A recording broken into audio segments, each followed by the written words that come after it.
Hello, hello, hello. I'm Christine McPartlin, and I am absolutely delighted, tickled even, to welcome you all to Mind the Force, Episode 1. The Roman numeral kind, of course. We're very on brand here. I'm hyped to introduce the subject of our first analysis, because you couldn't pick someone whose entire story is more of one big lesson on what not to do. The chosen one himself, Mr. Anakin Skywalker. That's right, people. The centerpiece of the Skywalker saga we all know and love. The insecurities, the codependency, the God complex, the whole 9 yards, the whole 12 parsecs. Here at Mind the Force, we talk all Star Wars all the time, but with a very special twist. We not only want to nerd out on every possible detail of our character, but we want to discuss how their mental health and their experiences, choices, and challenges can speak to our own experiences. When I was deciding what I wanted to bring to the Star Wars table with this pod, I realized that there was a lot to unpack with these characters. They were thoughtfully developed, they were real, and they were raw. From anxiety to toxic relationships to struggles with religion, political intrigue, childhood trauma. God, so much childhood trauma. I thought this stuff is Shakespeare in space. Their journeys were messy and they struggled with questions of right and wrong, wants and needs, fears and darkness. And it made me think, could there be something here to learn from? Could I gauge a conversation about our mental health from a different perspective? Maybe, through the lens of fiction, we can gain some insight into our own reality. But a few orders of business before we get down to business. To follow this journey with me, please follow Mind the Force on Instagram and Facebook. And to stay up to date on the latest episodes, please, please, please follow, subscribe, and share on Spotify, Apple Podcasts, YouTube, and all your favorite podcast streamers. And for all big Star Wars thoughts and questions, shoot me an email at mindtheforcepodcast@gmail.com. Now, a friendly content spoiler warning. This podcast is a retrospective on Star Wars characters across all Star Wars content. All films, TV shows, novels, comic books, and video games are up for discussion. If you don't want some aspect of currently released Star Wars content to be spoiled, I'd turn around now. Turn around, but come back. Come back after. That's important. I had the honor of delving into Anakin's story with my very first co-host, longtime hardcore Star Wars enthusiast, Matt McPartlin. Star Wars is very near and dear to my heart, as it is to all of us, and I'm very thrilled to start this journey with you. So without further ado, away we go.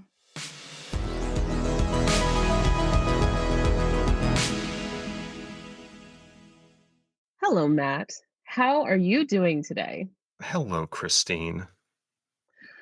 I am so excited to have you on episode 1, Anakin Skywalker, the guy, Space Jesus himself, the wielder of the Youngling Slayer 3000. Um, I mean, the guy at the center of it all. We can't talk about Star Wars until you talk about Anakin. And we're going to have so much fun. I want to introduce you all to Matt McPartlin. Matt is an old school Star Wars fan from the outer rim of New York. He's an avid collector of all things Force related, including 70s and 80s Kenner toys, Dark Horse comics, and new Jedi Order books and EA games. And he wants everyone to know that he will never give up his Darth Vader action figure collecting case and will leave this earth one day with absolute faith that Han shot first. Huzzah. Yes. I like that. You have to stick to your guns. You have to have principles in this life. So it's Purist. very important. 100% purist. I'm so excited to have you on here. I'm sure you have all slightly noticed that me and Matt have the same last name. That is because he is my very, very dear uncle. I will do my best not to call him Uncle Matt for the sake of continuity, but I'm so excited for him to join me on this journey. He is just the perfect Star Wars fan for this project. I'm so, so excited for you all to get to know how intelligent he is and how in tune he is with this content. Major Jedi Master vibes here, people. Everything. So tell me a little bit about your long-term love of the franchise. All right. Well, just a disclaimer for the audience. First of all, I'm going to try and keep this 110% profesh. But truth be known, if I just break into, you know, lauding you for thinking of this idea intermittently, don't be surprised because I think it's a brilliant concept of melding not only Star Wars, which is something that millions, if not billions, of people love, but the idea in this day and age of layering in mental health and open discussions about mental health, I just think is a really perfect marriage in this more elevated era that we're living in with complex characters and motivations and belief systems and generational trauma. I think this is just such a fantastic melding of ideas. My own background with Star Wars started in 1977. I was in the sweet spot of Generation X, 7 years old, seeing that Star Destroyer fly overhead and Dolby sound. My mom took me to see Herbie the Love Bug. I remember this day very clearly. She was very adamant about seeing Herbie the Love Bug. Y'all need to look that one up. But I implored her, I begged her, I said, can we please just see Star Wars instead? And my mother, peacenik that she was, wonderful humanitarian, relented. And thank God she did, because seeing that movie for the first time not only, caught me up with the other cool kids, but just put me on a path to fandom that persists some 40 plus years later. Um, for me, Star Wars landed at a time when our country was really going through quite a bit of conflict. There was a lot of moral ambiguity, a lot of gray area. Carter was president. Some years on, you had the Iranian hostage crisis. We're in the post-Vietnam era. Distrust of institutions is at an all-time high. And for Star Wars to land when it did, it gave everybody something to focus on that had very binary rules about good versus evil. And it was, of course, entertaining. But this idea that now we can seize on something that's easy to understand, that has great Shakespearean themes in it woven into the story. We have George Lucas, who's a Coppola prodigy, laying out this great storyline that layers in Joseph Campbell and the hero's journey and all of this, epic storytelling that was really lacking in sci-fi, gave my generation a whole lot to latch onto. And then the merchandising came. And so, after getting hooked on the franchise, of course, you had to have everything. So you had to have every figure, you had to have the X-Wing fighter, you had to have the TIE fighter where the panels popped off the sides. The Millennium Falcon was the toy to have in 1977, and in 1980, it became the AT-AT, and there was always like the big toy with every film that came out. And as that final, that first trilogy wrapped up, we still had very kind of binary ideas of good versus evil. And then as the years went by, we get introduced to this idea that Anakin's got a backstory. There's a lot of fertile ground, and so the hype that goes into the prequel trilogy coming out was huge. And to learn about how this sweet kid could have devolved into this monster, I don't think was a story that a lot of people were really ready for. I think they probably went into episode one, The Phantom Menace, really eager to be entertained and not get caught up in all the drama and the heavy space opera that comes with Star Wars. But as the character was introduced, you're like, it's just this innocent kid. How can this all, come to pass that he turns into Vader? And I think what really resonated for me was rewatching episode one. And even as a core fan, I got caught up and swept up in that fandom that Episode 1 may not have been a great film. On second rewatch or on recent rewatch, I loved it. Because you've heard from George Lucas. He tells you explicitly, "I make these movies for kids." Was it, was it Oppenheimer? Was it the best dialogue on earth? No, but the pod racing and the layering in of Anakin's backstory and all those seeds that get planted for his resentment, and then to be exposed to these mythical figures, Jedi, that the universe doesn't know a whole lot about, that they show up and they tell him he's the chosen one. And now they're filling his head with dreams of glory, and that he's meant for something special, that fate has chosen him. And so I'm excited to get into this story of young Anakin, who I don't think gets enough discussion in the lore and through the fandom, of just how much this kid was just set up for trauma that was going to last decades. Right out of episode 1, the seeds were planted. And so I think we're really getting into some really interesting territory here. And if you don't mind, I'd really like to give a special shout out to Jake Lloyd, who played Yes. young Anakin. And, in this era where now Hayden Christensen is getting his second win, right? He's getting his second chapter, if you will, with the Mhm. fans. They adore him. He shows up to Comic Cons and fan expos, and he's just lauded as, just they're so loyal to him now. But that wasn't always the case, and it certainly wasn't the case with Jake Lloyd. And if you look for it, even Mark Hamill comes out and says that poor kid. He Yeah. did everything that George wanted him to. George Lucas plucked this kid out of relative obscurity, although he was an actor in his own right, Jake Lloyd. George Lucas dropped him into this mega franchise, and I don't know that any expectations could have ever been met going into Yeah. the year that episode 1 came out. And in real life, because, I think as we've learned through our own, mental health journeys, real life isn't Star Wars. And Jake Lloyd had a really tough life. And I really hope at some point the fandom recognizes that the sacrifice that kid made, being bullied at school, taunted, almost into a reclusive existence.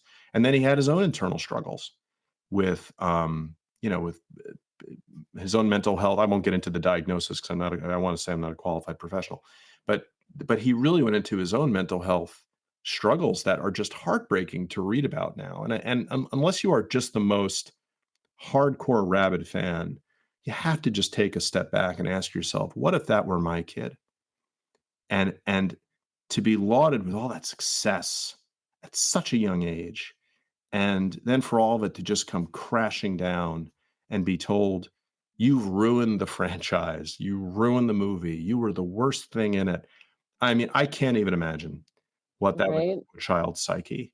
And so, Jake Lloyd, if you ever get to hear this, thank you. You have our gratitude for all the sacrifices that you made. And I really hope that the fandom realizes that one day, and that you find your own chapter of inner peace with Star Wars fandom. I know it's been a tough road, and I really hope one day you can find some inner peace. Thank you for that, Matt. That is a beautiful, beautiful start to the journey we're trying to go on, as far as hoping that all of this, between talking about Star Wars and analyzing the characters, that we find those little sparks of reality, that maybe through the examining of the demons that these characters do and do not face, that maybe we can face some of our own. Right on. So, are we ready to dive into it? Let's do it. Are we prepared? It's on. Yes. So, today we are going to be covering Anakin Skywalker, the early years, particularly ages 9 through 18. So, he's 9 at the beginning of The Phantom Menace, episode 1 of the movie franchise. And we are going to take it through his adolescence, through his teenage years, right up until Attack of the Clones.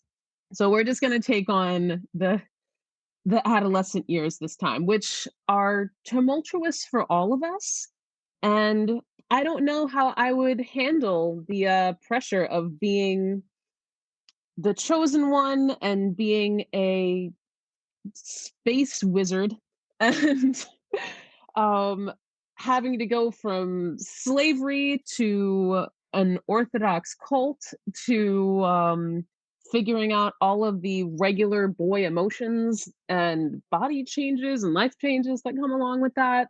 Anakin's a heavy character.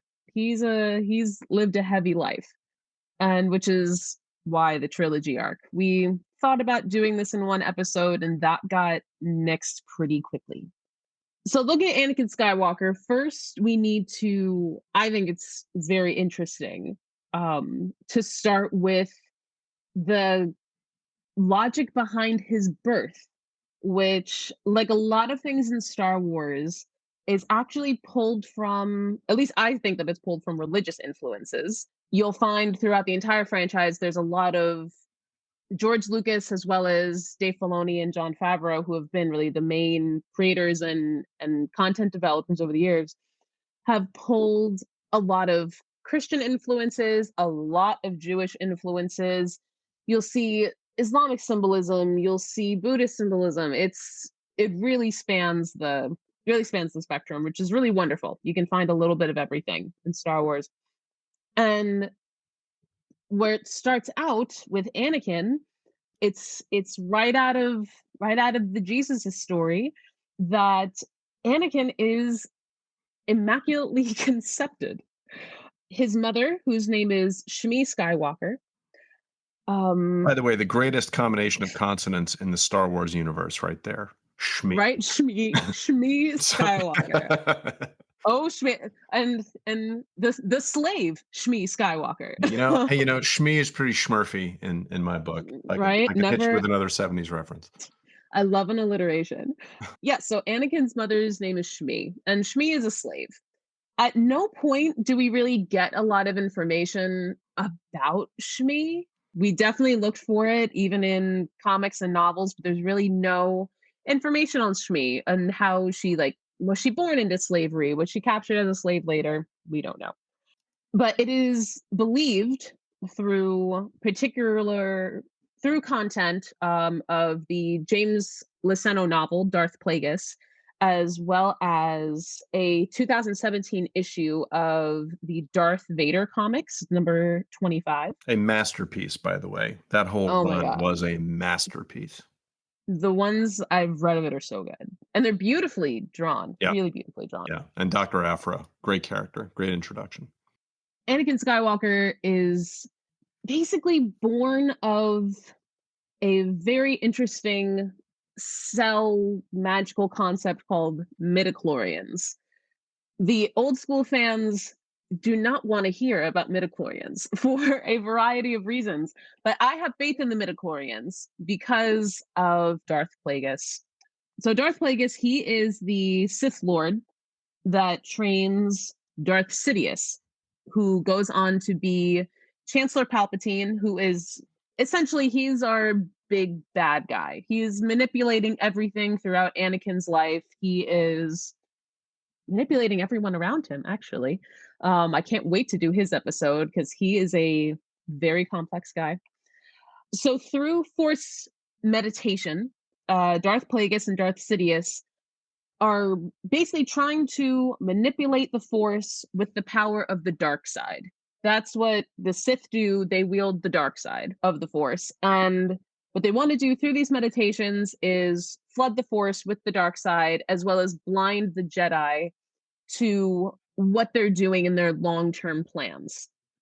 The one thing you should always know about the Sith is that they play the long game, Mhm. very long games. They manipulate politics, they manipulate industries to get what they need across decades, decades and decades, and they're very fascinating characters in my opinion. And so these two characters, Plagueis and Sidious, they are trying to manipulate the midichlorians to change the Force. And what is illustrated in Darth Vader number 25 in 2017 is that Palpatine actually infused that dark energy into Shmi without her knowing. And the theory the theory is that he and Plagueis were trying to create a child so strong in the dark side of the Force that they could then use as a weapon to manipulate their own devices and their own aims of power. Now, we'd be Um, remiss if we didn't point out that you just basically described the plot of Dune by Frank Herbert, right? yeah, So yes, history and fantasy and fiction, it repeats and it rhymes, but, like, as you're saying that, I'm like, "Yo, that's the plot of Dune." They're trying to breed the Kwisatz Haderach, right? So, exactly. yeah, I think Anakin, and the Chosen One just sounds better than the Kwisatz Haderach, so apologies to Frank Herbert, but It flows a little nicer off the tongue. It don't it has though? just a little bit more ring to it. Um, and there's so many theories. There's so many I We love fan theories here at Mind the Force because they just span the spectrum and I love it. So, what I've also read is that it's possible that the midichlorians, because midichlorians are they're kind of like our body cells, that they know what they want to do, they know what their goals are, like as far as what their job is inside the body, and I guess in this case inside the Force. And so a theory is that the midichlorians sensed what Plagueis and Sidious were trying to do, and instead of letting that child become a weapon, they created a child who would bring balance to the Force and destroy the Sith, which is, in the long run, the Chosen One theory, which we will lay out more clearly as this story goes on. So, isn't that just fun to think that these little cells were just like, no, you're not going to do Love it. And as much as I look, mad props to James Luceno because he is a lore master. I mean, he's cranked out the better part of 6 or 7 pivotal Star Wars books, both in Legends and canon. Outstanding writer. He really has a great feel for those characters. Oh I'm my gosh, a fan. and the detail. Yeah, the level of detail is fantastic. He I wouldn't say he carried the Yu Zhang Vong series, but he really brought it to a satisfying conclusion. That's Legends reference, by the way, for those of you that may not be aware. But, the other thing that I always take issue with is that isn't it more fun to not know? Isn't it more fun to just speculate about his creation? And is it enough to say that the living force manipulated the midichlorians, that that the living Mm, force was instrumental in bringing balance to the force rather than a nefarious scheme behind the scenes implemented by Palpatine, because that sort of taints Anakin right out of the gate, doesn't right?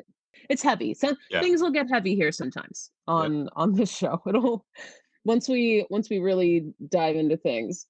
I want So, I want Anakin to go all Linda Hamilton and do the no fate but what you make, or Sarah right? Connor rather. I really believe that Anakin is a stronger character if there isn't that pardon the word taint on him, where he's really just he's more of a tragic character because he makes decisions where he thinks he's doing the right thing, and they all lead to the destruction of the order.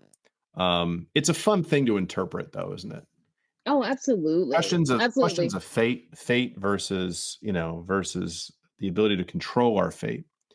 Right? Like Are destiny versus free will. Yeah, And you even absolutely. brought up during our prep session, nature versus nurture. Exactly. Yeah. Like was especially with his upbringing in the Jedi Order and the manipulations of Palpatine, which we will heavily cover in this episode.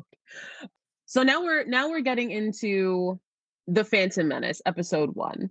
And a great quote that I pulled from this is between Shmi Skywalker, Anakin's mom, and Qui-Gon Jinn, a Jedi who we'll be introduced to very shortly. Had he been born in the Republic, we would have identified him early. The Force is unusually strong with him. That much is clear. Who was the father? And Shmi says, there was no father. I carried him. I gave birth. I raised him. I can't explain what happened. Goddamn, Mary Magdalene isn't, or Mother Mary, isn't Yeah, that but sad? can we just say with the benefit of hindsight and just how arrogant the Jedi are and what a high opinion they have of themselves. The expression that comes to mind is they are who they think they are, right? Right. that they could have reformed him, or they could have sculpted him like clay and made him into something better. Or Right. maybe he just would have had a good life as a kid if he was born someplace else. Right. And not a slave. Yeah, like, I really Could wanna not like work as a Qui-Gon, I slave. really do. Qui-Gon is iconoclastic, Qui-Gon is, always busting out some great critical thinking. He was I believe he was Dooku's apprentice. I Yes. don't think he was Yes. ever Yoda's, Shout but he was out. Dooku's apprentice. But Yeah, well, Dooku was Yoda's apprentice. Like, there so you go. they're all in Yeah, the same family line. Shout out to Tales of the Jedi, right? a true fan masterpiece. Oh Yes, my god. yes. Oh But my god. I really feel like as much as I love Qui-Gon, I'm like, that line may not really hold up well. Like, Right? who are you to take control of this kid's life? And I'm sure best of intentions, we all know how they end. But if Qui-Gon lives, maybe you can appreciate what Qui-Gon's trying to do and really put him on the right path. Because he should have been on the council, but he wasn't. And he's Yes. somebody that you Yes. can respect. But that statement that the Jedi know better, and we were so conditioned growing up to the Jedi being the good guys. And now as we've gotten older, we know a little bit better, don't we? Like they may not have the best of intentions. And like all you have to do is just watch a Jedi Council meeting. And I'm sorry, I don't mean to Right? get too far afield here, but Robot Chicken's treatment of Jedi Council meetings is hilarious because it's just Yoda and Mace Windu talking. And there's like 10 other Jedi around the circle, and they don't get to say boo. And you're just like, wow, these guys are really super arrogant, right? Right? Yariel I mean, Poof is like, popping off and saying, "Oh, is this a council? I just see you two talking." And like where that voice comes from, I have no idea. It might be Seth MacFarlane. I'm really not sure, but it's brilliant. It's absolutely brilliant. And the subtext of that treatment of the council is like, wow, they're really arrogant. yeah. I mean, from my first watching of the Star Wars films, that was my first thought. I was like, huh, this is kind of a toxic religion you got going on here. Like, no, like, relationships allowed, no negative feelings at all. Right. No acknowledgement of negative feelings, because that's the way to the dark side. It's like, okay, so I can't have a bad day? Right. Damn, Yoda. Okay. No attachments, no No attachments, attachment. right? No, none Yeah, of not that. even to your own, like, we'll like, we're gonna get into so much, especially with Anakin's transition over to the Jedi, but there's a whole section. Um, so back to Anakin's early life, because we haven't even gotten to him meeting the Jedi yet. Um, so as I said, born to Shmi Skywalker, and Anakin's born into slavery. His mom's a slave, he is a slave, and they're owned by a character named Gardula the Hutt. So the Hutts are basically like space gangsters, more or less. They're mob bosses from the Outer Rim planets, and I mean, if you've seen the films, the Hutts are, you think of Jabba the Hutt. They're big, squishy, slug-looking monsters, um, but they're very powerful. They're very, very powerful and rich and have a lot of influence. Um, so Gardula the Hutt loses Shmi and Anakin in a pod racing bet. And they are now owned by a Todaran alien named Watto. Now, Watto, ooh, that's a problematic character. I mean, Right? they were really, I think George Lucas in his tone deafness was going for a Shylock vibe there from Shakespeare, and boy, did it just not land well. But I love the voice. If I had to like pick my top five voices that we still do around the house, Watto's right up there in the top five. Oh, they would look, they never buy. Oh, Annie. Honey. He's Oh, he's that's a uh good one. he's a great I mean, he's a great character. A little problematic on the insensitivity side. But there are There's a lot of flashes, that in Star Wars. but there are also flashes of kindness from Watto. Like he tells Annie, okay, just finish this up and then you can go home. Like you don't see that Watto's like working the kid to death, but clearly there's a power dynamic there where he could, and he could really make his life horrible and difficult. But if you treat your slaves badly, then you have some really irate Right. slaves. So I guess that's slave relations in the Outer Rim. But yeah, Yeah, no, Watto's I'd be interested, I'd be interested to read more of those like little one-off stories. Like I read a few in research for this, and not it was more there was more stories about Anakin and Shmi and their relationship, and less so about positive or negative interactions with Watto. But I mean, at the end of the day, he also owned them. yeah, So yeah, but we're not giving Watto a lot of slack. no, no, He is a junk dealer. He's kind of a skeevy guy living on the skeevy planet, making a living. And so they work in Watto's junk shop on the planet Tatooine, and it's in a region called Mos Espa. And so young Anakin, and also this is around age 3, that Shmi and Anakin are basically lost to Watto in a bet. That's how much their lives meant. They were bet in a pod racing match. So from a very young age, Anakin's very smart. He's very smart and very capable. He exhibited really excellent piloting skills and mechanical skills.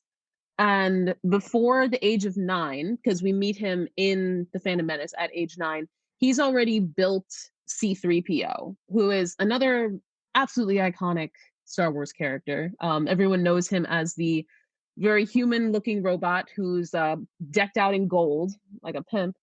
Um, and of course, he spends the first film not decked out in anything, he's quite naked. Um, but Anakin built him as a child, which is insane that he already develops these kind of mechanical skills, and he builds his own like pod racer. And so he's already come into that by the time we meet him with the Phantom Menace group that'll come in. There's also was a lot of nice stories speaking to Anakin's generosity. But he was a very generous little boy. He was a very kind little boy. There's one really nice story I read from a short comic book run called Star Wars Adventures that came out of IDW Publishing. And he once found this power cell in this like pile of junk that Watto told him to clean. He was like, "Oh, like go clear out that stuff." He finds a power cell that he could use for his pod racer, like to improve it. He's building it and tinkering with it and trying to make it better so he can win the big pod races on Tatooine. And he finds this power cell, and at the same time, there's an explosion at the local hospital. Um, Let me point out that Mos Espa is not a big city. Tatooine is a desert planet. It's a desert planet. Everyone's kind of poor. There's sand everywhere. Sand is a big negative theme in Star Wars. Um, and like a group of like I don't know if they're terrorists or anarchists, but there's an attack on the local hospital. There's an explosion. In Anakin's infinite generous nature, he runs at the explosion instead of running away from it. That's just kind of that hero saving complex. And found out that the generator was destroyed. And he's like, I'm able to fix it. I can do this. He's probably 7 or 8 years old saying, I can fix the generator. And someone's like, yeah, that's a great idea. Little boy, please go ahead and fix it. But he's able to take this power cell and fix the generator and like help the hospital in like the wake of this disaster. And because he didn't have the power cell for his pod racer, he lost the race the next week to Sebulba, who we'll get into, to the alien Sebulba, who's like his pod racing rival, because you should have a rival at like 8 years old. That's what everyone was missing in their childhood, was an adult alien rival to race around in deadly flying pods. who's constantly trolling you about how much you're a slave. Right? And so it was this lovely little story that I found that I was like, oh, that's extremely sweet. And That is sweet. spoke to spoke to Anakin's early years. And that brings us to the beginning of The Phantom Menace, episode 1. Thank you, George Lucas, for your lovely contribution to your beautiful piece of art. Woot woot. Yes. So we have Anakin Skywalker at age 9 when a certain group consisting of the Jedi Qui-Gon, Obi-Wan Kenobi, Padme Amidala, Jar Jar Binks, and a very important droid named R2D2 crash land on the planet Tatooine. Their ship is damaged. They're running from a lot of stuff. There's a whole lot of backstory that I don't think we'll get into at the moment. But they crash land on Tatooine because they essentially have to hide Queen Amidala, who is also on board of the ship, who I don't know how much detail I want to get into because Padme is Queen Amidala, but someone else is dressed as Queen Amidala. There's a lot of there's a lot. There's a lot going Mhm. on the ship when it crashes, or when they have to land because the ship is damaged. They can't keep flying around, and they have to hide. They have to hide from the Trade Federation, who is currently trying to take over Padme's home planet of Naboo. It's a whole thing. So they crash land on the planet, and they go out searching for a shop, basically a junk shop where they can find parts to fix the ship. And that is when they wander into Watto's junk shop in Little Mos Espa in the middle of nowhere. And they find this little boy sitting on a table, tinkering with pieces of junk and trying to fix little things. And our friend Qui Gon goes off with Watto to go see some parts in the back. And the lovely Padme goes up to young Skywalker. And this next line, I think, is when we really get a good idea of who Anakin is. And it's probably one of my favorite lines in the whole movie, where Anakin makes a reference to being a slave. And Padme asks, "You're a slave?" And Anakin says, "I'm a person, and my name is Anakin." And then I was like, "Ooh, ooh, you let him know, honey. You let him know. You let him know exactly who you are."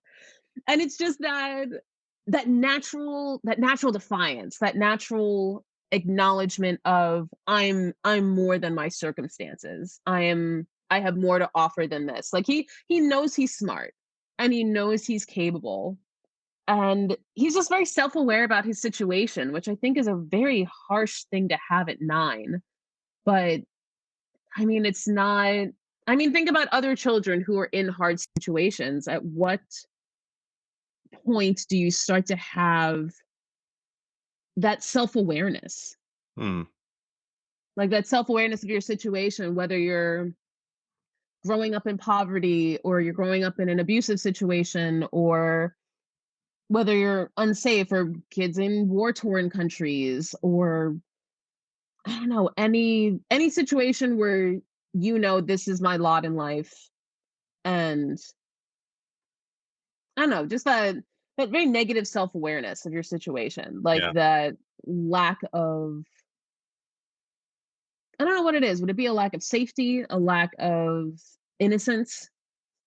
I think so, but I think it's also it's telling that, the one person obviously he harbors these feelings, and the one person who doesn't have power over him, he throws it back in her face. And so Right? we start to see, those glimpses of I'm more than this. I'm better than this. The resentment, there's a little seed of resentment in there, right? It's Oh, it definitely. yeah, and it's great, and with the benefit of hindsight now, it's kind of a throwaway line, right? I'm not I'm not a slaver, I'm a person. Um, it's a great throwaway line, but it starts to telegraph that, he's not gonna take it. And he's not gonna take it Right? from anyone that holds dominion or power over him, and he's gonna resist. He's going to be, contrarian. And then as he gains more power, right, we start seeing, which comes first, right? Anakin being contrarian, or does the power make him a contrarian, or was Right? he already set up that way, right? Right. I think in that Uh, sense, he's a chip off the Qui-Gon block. Oh, absolutely. There's another great line that happens a few minutes later in the film. Jar Jar, who's just kind of this. There's a lot about Jar Jar, but he gets into shit all the time. Always gets into stuff, and he ends up pissing off this like local thug, our friend Sebulba, the Doug, um, which is just a great. Like even if you see what he looks like, Sebulba looks like a Doug, whatever a Doug would be. And so the dog gets mad at Jar Jar, and Anakin comes out and comes to Jar Jar's defense. And we pointed out before, Sebulba is like Anakin's pod racing rival, so he knows this like street dog very well.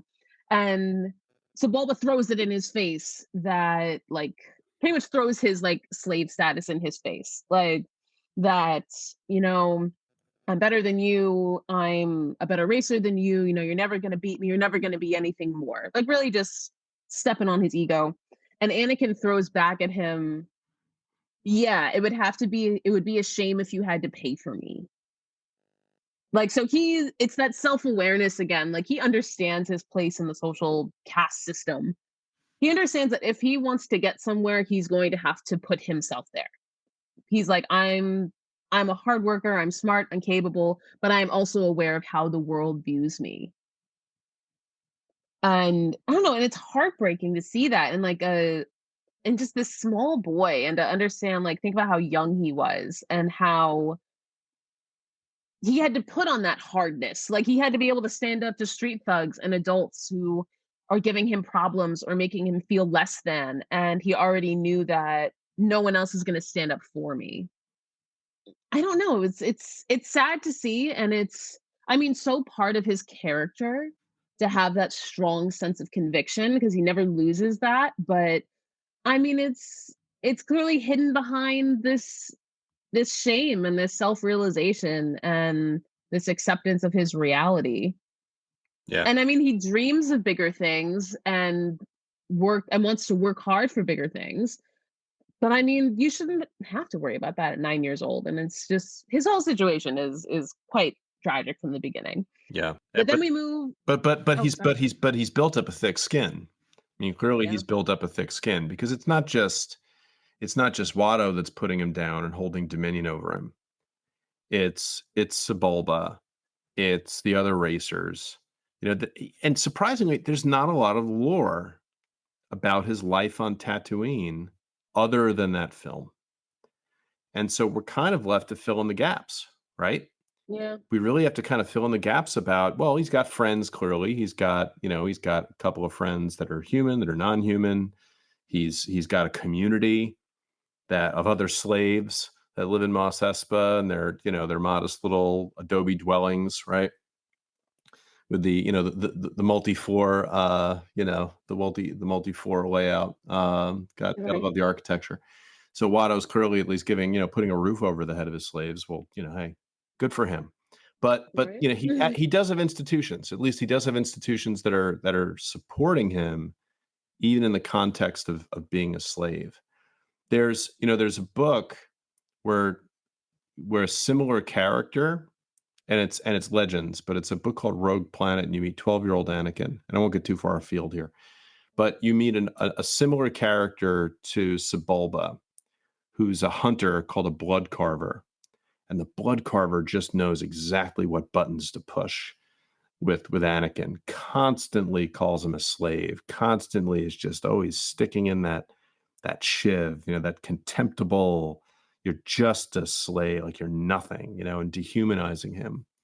And it picks up on that thread. It picks up on that thread of just constantly being dehumanized, and what does that do to a person? Yeah, How does the good yeah, come and out through somebody when they're constantly being told that they're less than human? right, and it's a theme that comes up with him again and again. Right. Like we will over over this trilogy, we will come back to that theme again and again. Him, because as much as he's going to move past his status as a slave, he never shakes that feeling. Never shakes that feeling of I don't know if it's a feeling of I can fall back into this or I'm always one step away from this, but it's a feeling we'll definitely examine more because I think it's definitely worth pinpointing. Yeah. Um, And fun fact, I'm sorry, fun fact about that blood carver, by the way. mhm. That is Anakin in the Legends continuity, that is Anakin's first kill as a Ooh. Jedi. Mm. So, Oh no, is Anakin running around killing people when he's a Jedi? That's not the Jedi way. well, yeah, there's a great conflict in there, but, it is the first Yes. time, where it's like, it's personal. It's not Mm. standing up for Naboo, it's not taking out an entire droid control ship. It's like hateful, and it's, like, really Oof. serious. Mm. And so all of that resentment, you just know that by that time in Rogue Planet by Greg Bear, which came out, around 2000, I believe, maybe a little bit earlier. But you know that all that resentment just, now that he has power, now that he has a lightsaber, now that he has force abilities Right. and knows how to use them, now the aggression's starting to bubble up to the Right. surface. And and you said that that's when he's around 12? 12 years old. Yeah. Okay. We get into those years that we're gonna circle back to that because that speaks to a lot of instances that then happen going forward, even in his teenage years. Um, but back to our friends on Tatooine. Um, so after saving Jar Jar Binks from the street thug Sebulba, Anakin invites this random group of strangers back to his house. That Shmi just has no issue with. It's totally fine. So at the home of Shmi and Anakin, everyone's sitting around the table eating dinner, and what I think is a very sweet interaction. That is a lot of like foreshadowing for later. It's very, very sweet because you get to see a very child like moment with Anakin when he's showing off C3PO, the android that he built for his mom to help around the house, and his pod for pod racing. He's showing it off to Padme. Because what proud kid doesn't like to show off for company? Like, especially when you have like this pretty, like you're a little boy and you have this pretty girl in the house, and you just want to show her your cool stuff Hmm.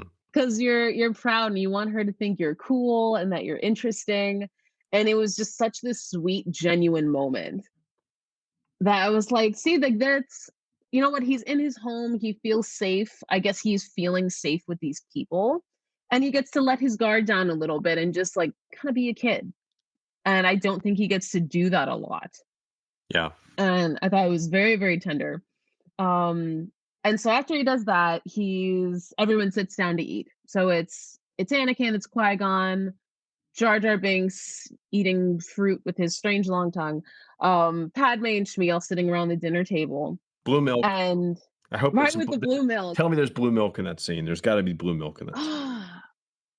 You know what? I don't think there's blue milk in the Now I scene, gotta go back and watch. I've gotta go back and see right? if Smurfy I Shmee busts out the blue milk, and if we have I a blue don't theme well, going on here. right? I mean, is the blue milk expensive though? Don't forget they own like a slave budget, so I don't know what money Watto gives them for food. I don't know if they're affording the blue milk. Might be the fancy stuff. It was a barter culture.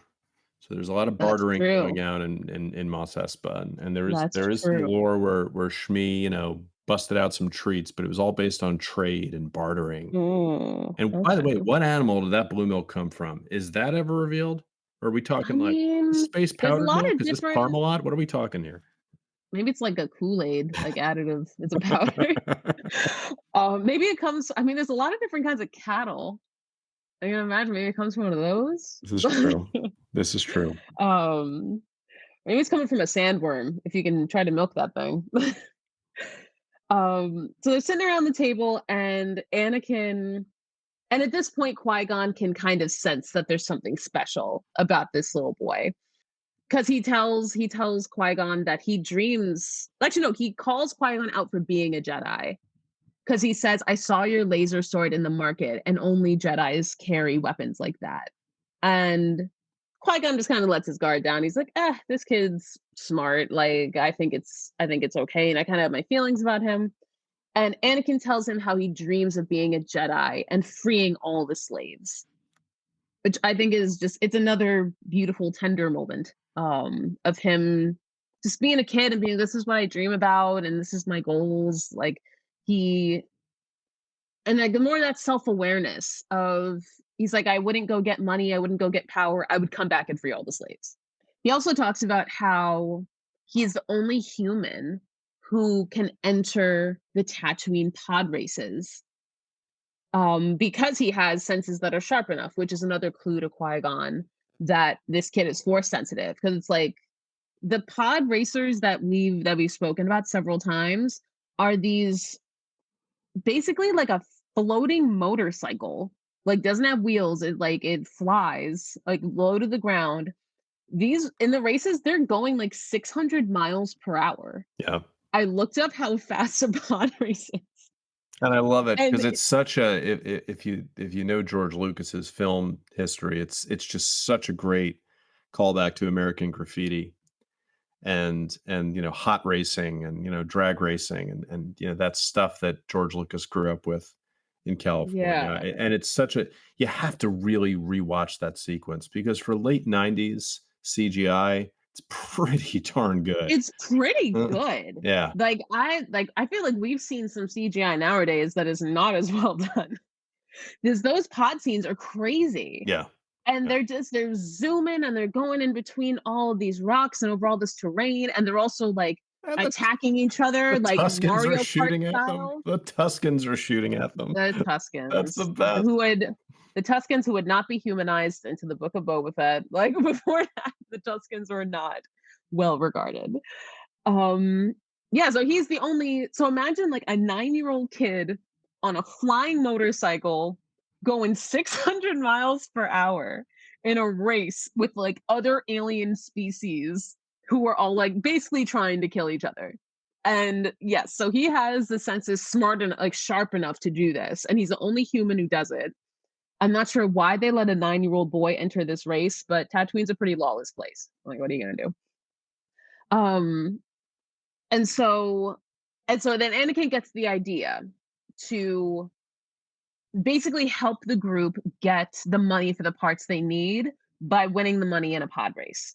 Like he offers himself up because they aren't sure how they're going to get the money. And he's like, well, I could win you the money. Like I could enter the pod race, I could win, and then I can give you the reward money.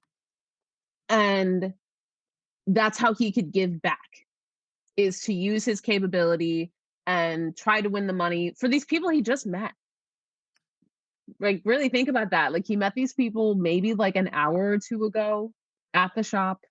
And now he's like, I want to put my life on the line in this pod race to give you the money. Yeah.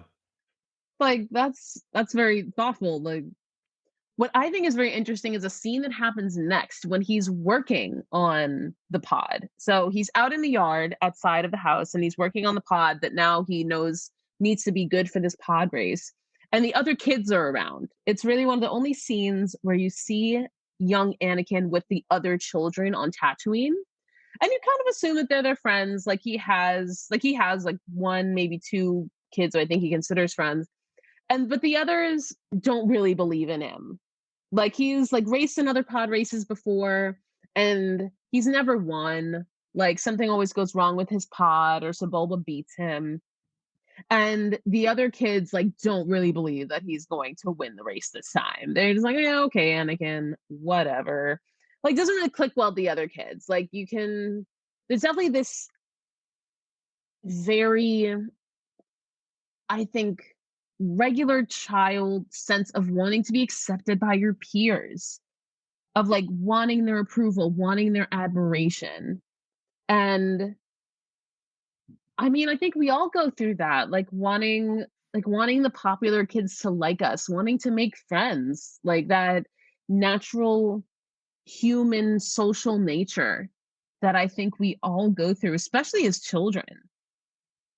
Like when you're a kid and you like don't have friends, like you're aware. Yeah. You're Yeah. very aware. And worth Like pointing out you though, those kids are other slaves, right? right? Their disapproval probably lands a little bit harder than if it was just like, Jack and Jane Rando kid living in Mos Right? Espa. You want validation from your peers, and he just can't even get it.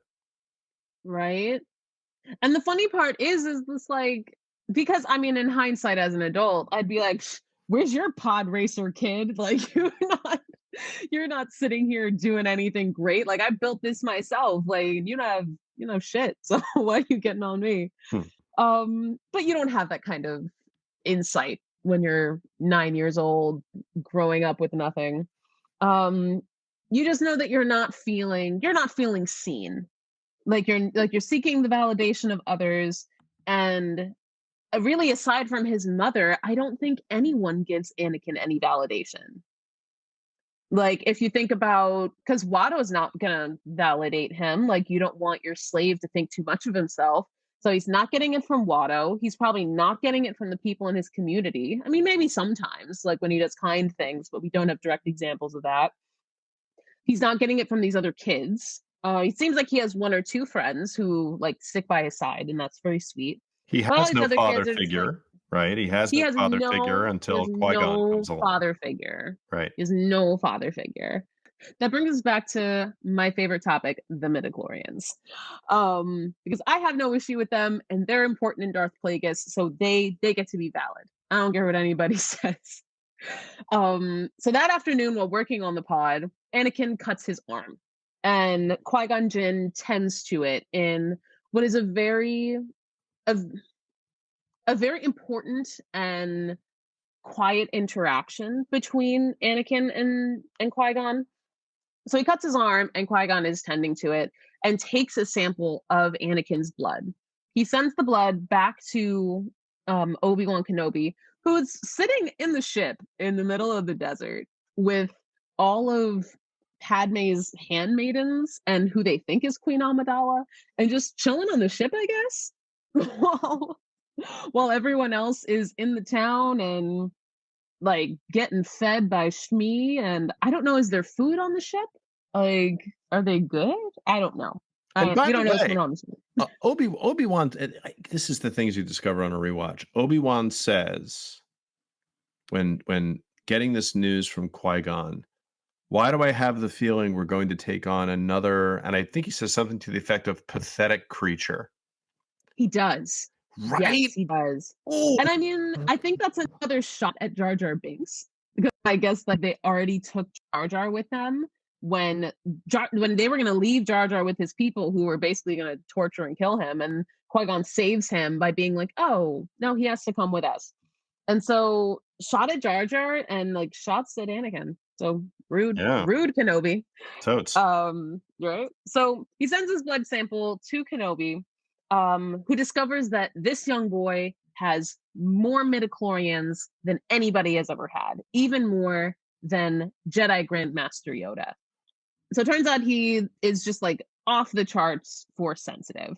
Which Anakin doesn't know. He doesn't know why Qui-Gon takes his blood. He just says he wants to test it, make sure that he's like doesn't have any diseases and that he's healthy. First lie the Jedi tells him. Like, Yeah. and Anakin talks about like, wanting to fly away and see the stars. Like he asks Qui-Gon, like, are all of those stars in the sky like part of a system and there's other planets? And he says that he wants to be the first one to see them all. So like he has these dreams of idealism. He's a dreamer. He wants to fly away from this planet. He knows that his life isn't good and he wants more. Like he's not just not comfortable, but he's not satisfied with life. He's not just gonna, settle in, have like small dreams of, maybe I won't be a slave, or maybe I can go to school, or maybe like he doesn't want to settle for ordinary. He knows like I want to fly away and I want to see the universe and I want to get away from this place. Like I know that this isn't a good life. This isn't a way to live.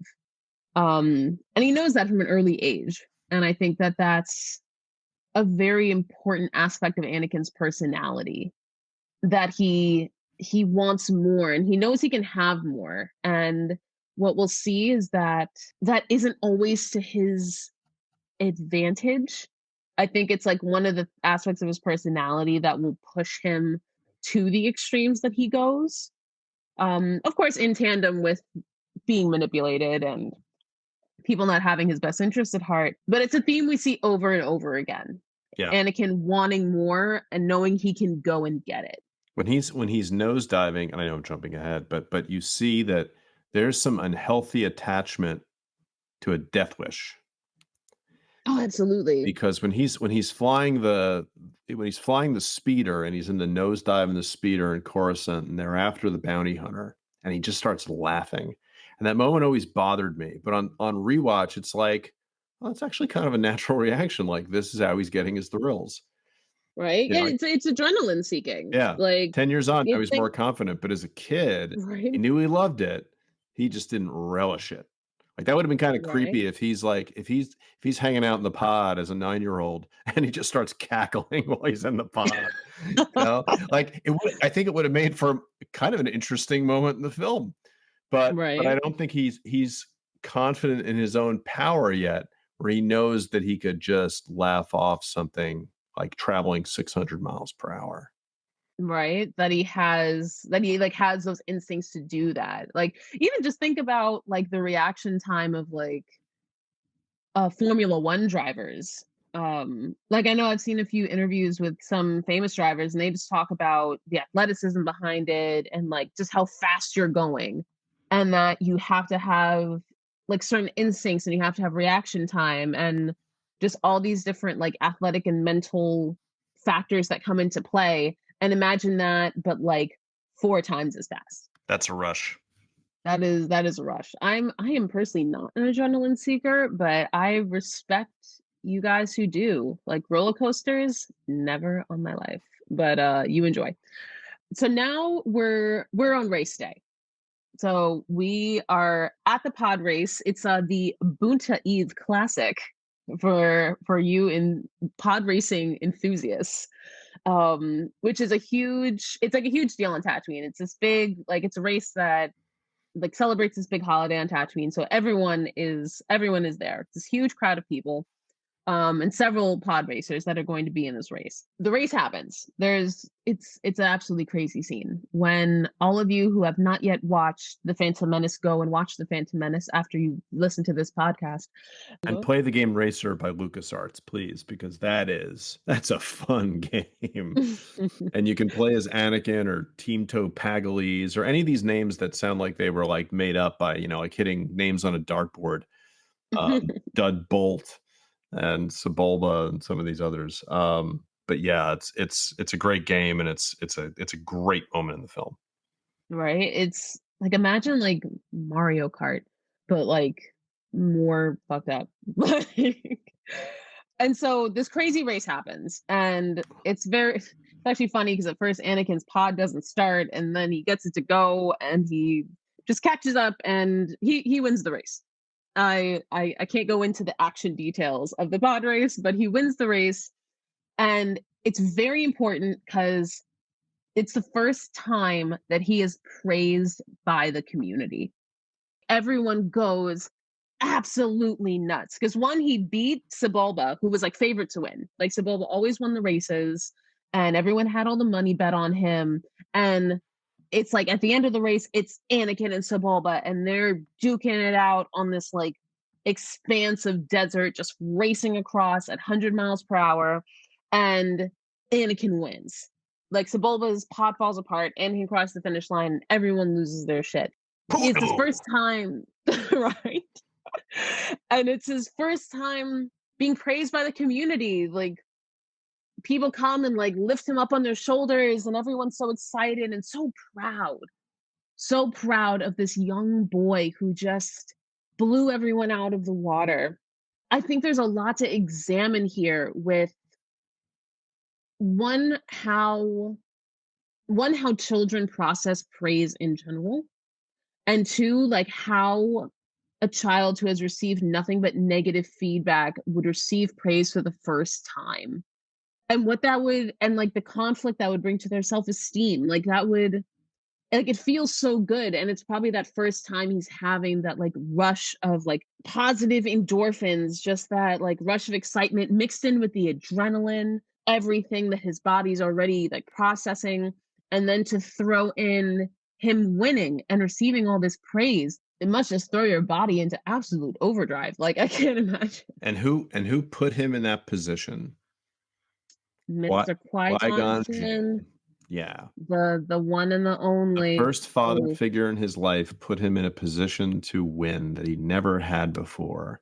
His first father Right? figure puts him in a position to receive adulation and praise and fill his head with dreams of greater rewards out there in the galaxy. You know, and gives him really everything. Like, he's even the one when Anakin brings up being in the pod races, his mom is at first like, "No, like, you're not gonna do that, I don't like it."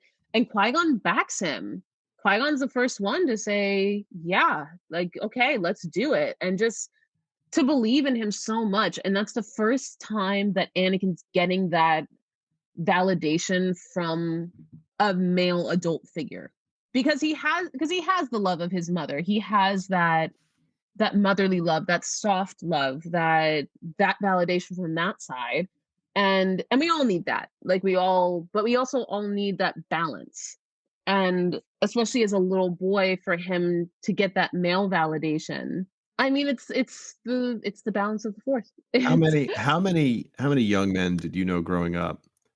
I'm reflecting on this now, like, how many young men did I know growing up that were raised by single mothers, and how did they turn out? And were they always desperate even though mom did an outstanding job? Mom was Mhm. committed, mom was principled, mom had backbone. Did they always yearn for that extra parent, that extra father Yeah. figure? Doesn't necessarily have to always be binary, but, like, just even having a second parent, right? Yeah, just that guiding figure in your life. Shout out to single parents on either side that are doing it, because I have absolutely all the respect in the world for single parents. But studies do show that children have a stronger grounding sense when you have both. When you have both influences your life, like, and whether it's a father or an uncle or a teacher or a mentor, it's just that other side of the spectrum, that other person who can bolster you up, who can teach you, who can guide you. Anakin just doesn't have any of that. Like, Yeah, we never at any point before Qui-Gon learn about any positive male figures in Anakin's life. It's not Watto. It doesn't seem to be anyone in his community. So Qui-Gon is just the first man who comes into his life who believes that he can achieve great things, who literally tells him, like, "I think you're special. I think you're smart. I think you're capable enough to win this race. Like, I'm betting it all on you." And then he wins, and it's just suddenly Anakin goes from being nothing to feeling on top of the world. And just all the emotions that come along with that. It's probably a lot for him to take in at the time. And then we see right after the race that Qui-Gon's gonna throw that into overdrive, because he just keeps on being the best guy. Like, so after the pod race, they go back home and Qui-Gon tells Anakin that he has freed him from slavery. I don't know if he tells Anakin the details, but Qui-Gon makes a bet with Watto, because Watto doesn't believe that Anakin can win the race. Like, there's a whole scene of this. He doesn't believe Anakin can win the race. He's betting all his money on Sebulba. And he's like, "Oh yeah, Annie can enter, but like, he's not gonna win. Like, you do know that, like, you're not gonna win this money. Like, you're not gonna be able to buy the parts." And Qui-Gon bets Watto Anakin's freedom, that he can win the race. And he's like, "Oh, if we lose, you can have our ship. Like, you can have the ship and like everything on it. But if Anakin wins, I get to like take him with me. Like, he's free." And he tries to get Shmi in on the deal too. He tries to make Shmi and Anakin, and Watto won't take the deal. He's like, "Okay, if you win, you can have Anakin, but like, you can't have Shmi." So after the race, Anakin wins, and Qui-Gon tells Anakin, "You're free from slavery. I want to bring you back to the Jedi Order, and I want to train you to be a Jedi. Like, you're strong in the Force. I want to bring you to the Jedi Temple and train you and be your Jedi Master." Oh, like, Anakin's brain must just the synapses are just firing off. now Like, keep in mind, Qui-Gon wins. He can't use the Force on Watto, right? To whatever his line is. "Your tricks don't work on me, Outlander. What, you think you're a Jedi or something?" But Qui-Gon does play a little dishonest with the roll of the die. But I think he also knows that Watto's Oh, yeah. I Watto's forgot about playing that. false with that die, and that's a fixed die. Like, you don't beat the Hutts without a little chicanery, right? So Right? I think in that sense, Qui-Gon is the most pragmatic of the Jedi Masters in dealing with dishonest people to secure Anakin's freedom. And Right. so it's definitely something that is praiseworthy, but you're like, Yeah. he's not exactly, 100% honest. Yeah. Well, he knows how to play the game, and Does. I think what we learn about Qui-Gon later is and I have very important notes on Qui-Gon later. Um, but also he was trained by Dooku, who was also a very pragmatic Jedi.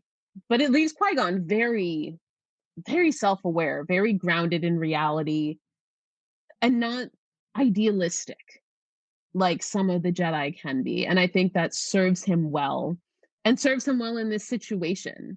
Cause like you said, like he knows that Watto is using a fixed die. So he's like, so I'm just gonna, knock that die over with the force. So Qui-Gon's not an idiot. He is not an idiot, and Qui-Gon understands that Anakin is in need of this fatherly love. Like, and of that validation, because it doesn't seem he's getting from anywhere else. And so I think that's why he kind of lays it on thick, because he's like, I think this kid is somebody special, and I don't think anyone's ever told him that. 100%. So he tells Anakin, I want to take you and train you to be a Jedi. And it takes Anakin a moment to realize that what does that mean for his mother? Because Qui-Gon said, I secured your freedom, but didn't say anything about Shmi. And so he asks, and Qui-Gon says, Watto wouldn't budge. Like, I was only able to secure your freedom. I did not secure freedom for your mother. And so that then leaves Anakin reluctant to leave And because his, I'm gonna give you a day to think it over. It doesn't make for good storytelling. right, There's a sense of right, urgency to get the heck off Tatooine, right? There's a sense of urgency to get off the planet. So right, to put that choice on a kid, that's like, which parent do you wanna be with? I mean, right. there's a Kramer And you versus have to Kramer decide vibe that. going on there, right? Like, who do you wanna land with here? And what an unfair choice to mark a child Right. with. Well, I think that's even a lot of the reasoning behind why the Jedi would take younglings so young. I guess for context of that, which we'll get into in more detail later, usually a child would go to the Jedi Order when they're about ages 3 to 5.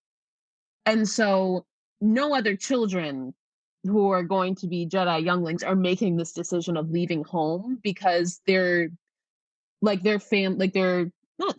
the Jedi aren't going around kidnapping children. Like, their families are giving them over because it's an honor to be a Jedi. It's an honor to be trained by the Order in the ways of the Force and become a Jedi Knight.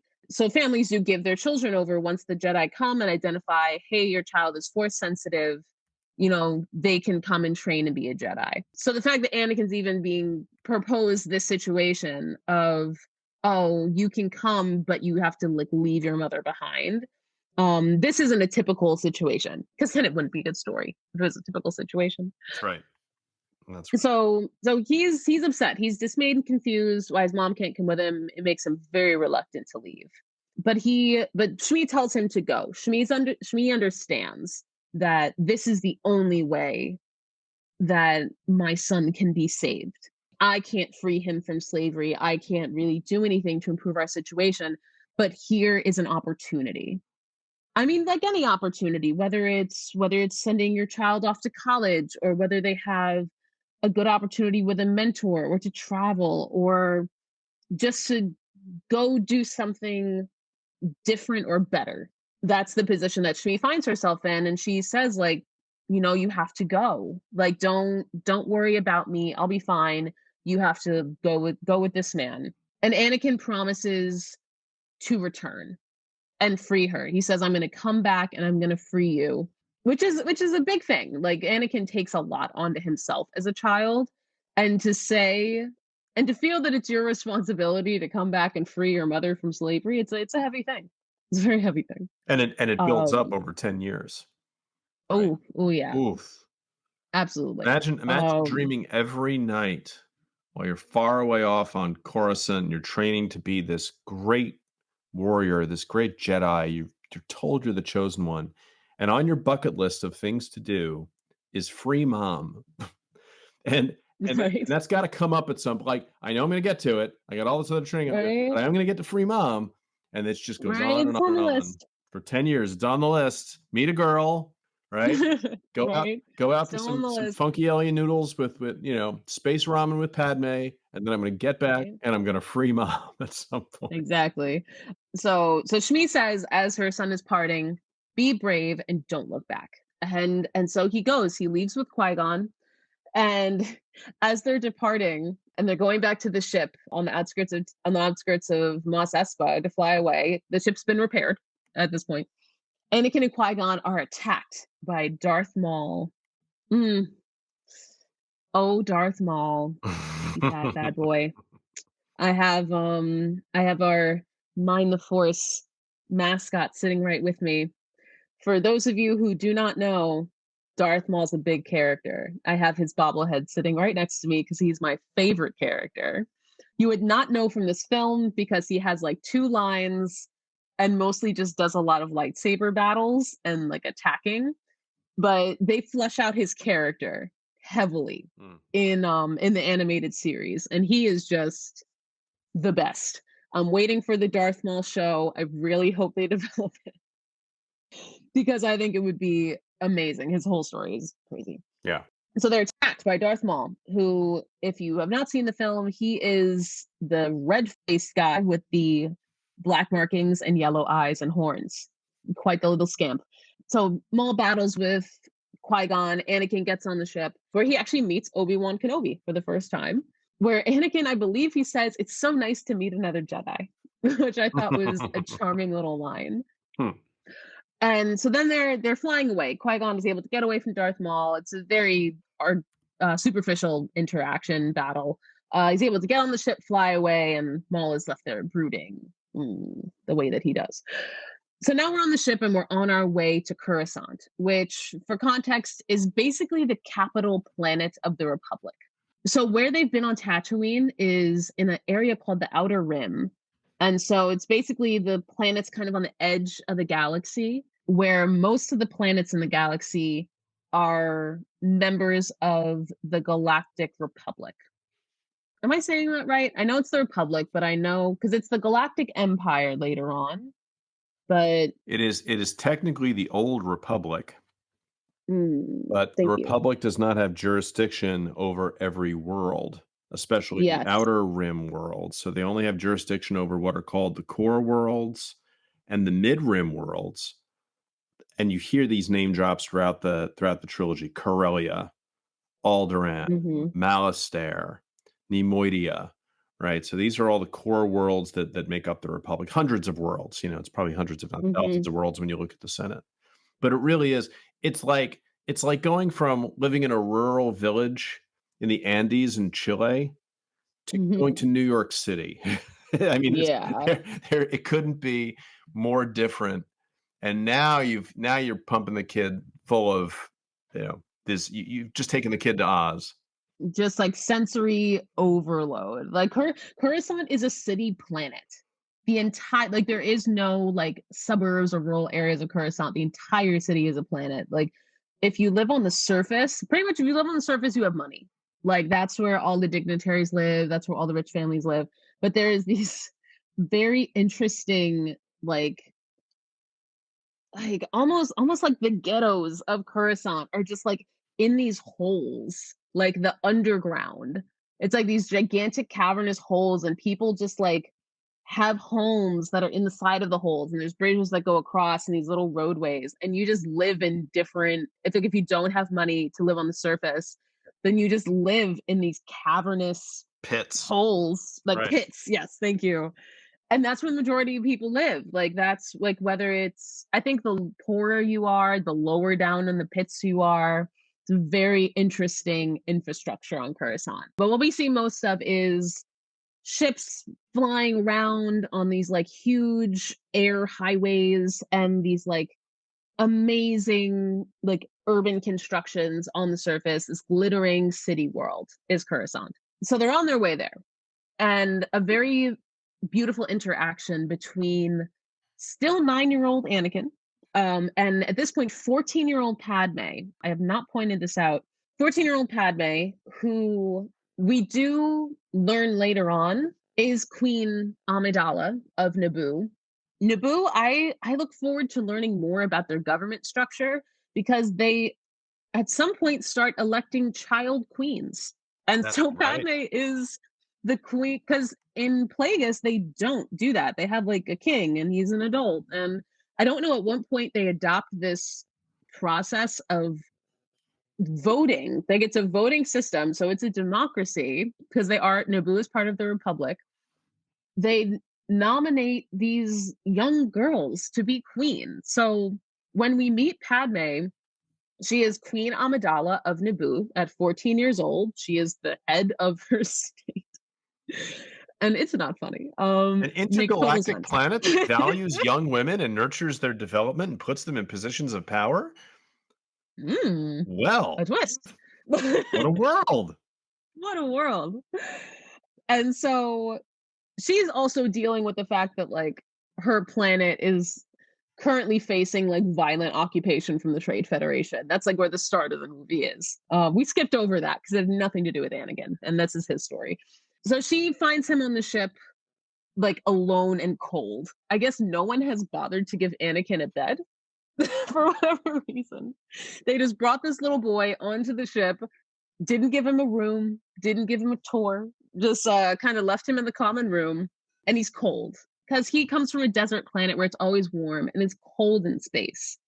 And so Padme finds him and comforts him and like gets him a blanket, makes sure that he's comfortable, and he gives her a gift. He has carved a little piece of jabor, which I guess is like a stone material, carves it into a little pendant for her and gives it to her as a gift and says, I want you to have this to remember me by. And for good luck. And it's a very tender interaction. Like she empathizes with him that he misses his mother and she understands. And that's really the first. There's so many things, so much motherly projection from Anakin to Padme. Hmm. It's that first sign of him being separated from his mother and finding that connection, that comfort with Padme. And that is another huge theme in his story of taking that love and warmth that he used to get from his mother and looking for that same validation from Padme. Now it's more of a motherly sense. Like it will change later on as we get into that story. I won't dive too deep into that. If you know, you know. If you don't, keep listening to my show. So now they get to Coruscant. They get to the city. They get to the capital planet, and everyone kind of has to go do their own thing. So Padme has to go like deal with talking to the Senate about the situation on her planet. Like she's there to beg for Senate intervention on Naboo against the Trade Federation. And Qui-Gon has to go talk to the Jedi Council because he has to report because he and Obi-Wan Kenobi were sent to Naboo to help with that situation. Finding Anakin on Tatooine and bringing him back to be trained to be a Jedi, that was all a side mission. Their main mission was going to Naboo and helping with that governing problem.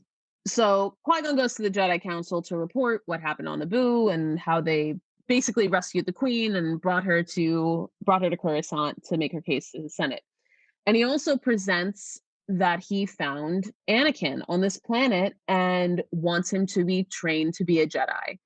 He believes that Anakin is the chosen one. So the prophecy of the chosen one, it's a prophecy that predicts that there will be a figure born of midichlorians who will bring balance to the Force. So as we mentioned, the Force is the light side versus the dark side. And there was this prophecy of the chosen one. And Qui-Gon believes that from finding out that Anakin had no father, from finding out that he has this off-the-charts midichlorian count, he determines this kid is the chosen one. Like he has to be trained. And The Jedi aren't really super into it.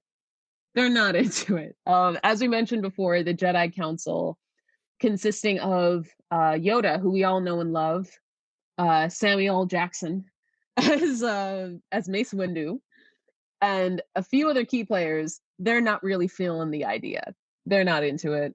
But they agree to test him. Like every Force sensitive child who comes to the Jedi is they can be tested and more or less interviewed, which is a little aggressive, but we'll get to that later. So going back to little Anakin, who's just Kind of fades into the so he goes background, doesn't he, at that point? pretty much. Because then, even in this scene, he goes to say goodbye to Padme. So at this point, he doesn't know that she's Queen Amidala. Like, he has no idea. Like, no one really knows at this point. So we spoil that for you. So he goes to say goodbye to her, thinking that she's just a handmaiden to the queen. So he goes to the room where all the handmaidens are and Queen Amidala is. And actually, Padme is dressed as Queen Amidala in, once again, if you have not seen the film, in a very elaborate outfit. Like, she has her face is painted white in this very like kabuki Japanese style face paint with white and like red and black makeup, and her hair is done in the most elaborate styles that you've ever seen. I feel like there has to be a whole podcast just about how long it takes to style Padme's hair. How could they possibly have enough time to do that every morning? And then she has the nerve to make multiple outfit changes a day. I'm like, what? But y'all didn't have money to buy the parts for the ship, but Right? you can have 20,000 hair accessories? No, Western Union doesn't exist. I also respect that she goes into, like, that Sophia Loren voice as she's speaking with little Anakin. Right? Her voice is so, I had to look up how he did the voice because I was so fascinated. So, fun movie fact. So, Padme slash Queen Amidala is played by Natalie Portman, a rather young Natalie Portman, not as young as The Professional, where she was a little girl, but she's maybe 16 or 17 when she's playing Padme. And when she's in like her queen role, she has this quite regal voice, like quite regal. And it's the same voice when she's like dressed as the handmaiden playing Padme, like as just her own queen face. And actually, who's pretending to be Queen Amidala is her handmaiden Sabe, who becomes a very important figure later on in the comic books post the establishment of the Empire. It's her handmaiden who puts on all of this finery and the face paint and the hair and the clothes and pretends to be, she's basically a decoy. So, in order to protect the safety and identity of the queen, they dress Sabe up as Queen Amidala so Padme can move more freely. It's a thing that they do quite often. But even when and Sabe is played by a young Keira Knightley, That's right. which it's so hard to recognize her in the face paint. Like, you really have to stare for a while to be like, I guess that is Keira Knightley. But even when it's Keira Knightley, she has the same voice. So I'm like, did they get a voice actress for when the queen is speaking? But no, apparently it is Natalie Portman's voice, and she can put it on and sound extremely different from her speaking voice, which I found quite impressive.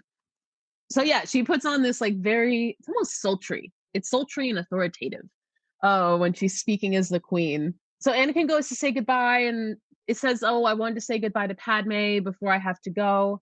And Queen Amidala, basically, like not knowing that is Padme because she's so done up, says that they'll relay the message and that she's like has him in her thoughts and like won't forget him, and that's pretty much that. I think Anakin, as we'll learn later, Anakin has a much more emotional attachment than Padme has. Especially at that point, he's 9, she's 14, she's the ruler of a planet and is trying to stop the insurgency of a violent occupation. And he's just trying to, not be a slave and impress a pretty girl. So that's pretty much the end of that interaction. So now we're back with the Jedi Council. Oh, this is a lot. We are back with the 12 masters of the Jedi Council testing young Skywalker about his Force abilities. And the test that we come in on is Mace Windu basically holding up a screen, and Anakin has to identify what is on the screen. He crushes it. It's crushes it. Like, he says, like, that's a pod racer, that's a dog. That's whatever comes up on the screen, he crushes the test. And so then they start to question him. Like these very intimidating adults start to question this young boy about his feelings. And this is just where the Jedi, like when I watch the movies, this is where the Jedi completely lost me. He starts to question him about his feelings and his fears about his mother, because he is older. He's 9 years old at this point, and as we said before, he's very smart and he's very self-aware. And so they question him about his feelings about his mother and leaving her behind. And Skywalker and Anakin asks, "How is that relevant?" Like that is, I love that line. Like, that is a quote. They ask him about his mother, and he's like, "How is that relevant? Like, why does that matter for me to be a Jedi?" And Yoda explains that fear is the starting point on the path to the dark side, and he sensed a lot of fear in Skywalker. I sense much fear in you. Thank you. Yes, just like that. That's, you're good with the Hey, I'm voices. You're good with trying. the I'm voices, trying. man. I'm loving it. I'm, I'm I'm, loving I'm it. zhuzhing up the podcast. What can I tell you? And yeah, no, him and Mace Windu just kind of lay into him on how he just has all these feelings and they sense all this fear, which I'm sure just instills more fear into him. Like, you ever get nervous during an interview and like they ask a question and you're like, oh, like, how am I going to answer that? Like, just imagine that the interviewer could like sense your feelings. Like, I don't know. Now I'm having anxiety. I came in here pretty anxious and now it's gotten worse. Like, how am I supposed to feel? Yeah, seriously. And more Right? resentment from people in power. So that plants Right? that seed, right? Right. Well, what plants it is that they refuse him.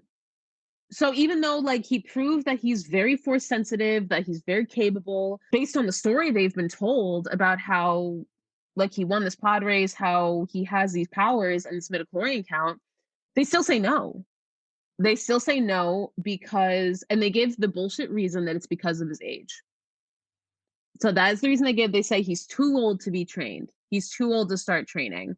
Because as I stated before, the Jedi, basically, like a youngling comes in when they're 3 to 5 years old, so they don't remember their family. Like they're probably like washed of that. Like they're probably sad when they first get there and probably anxious and nervous.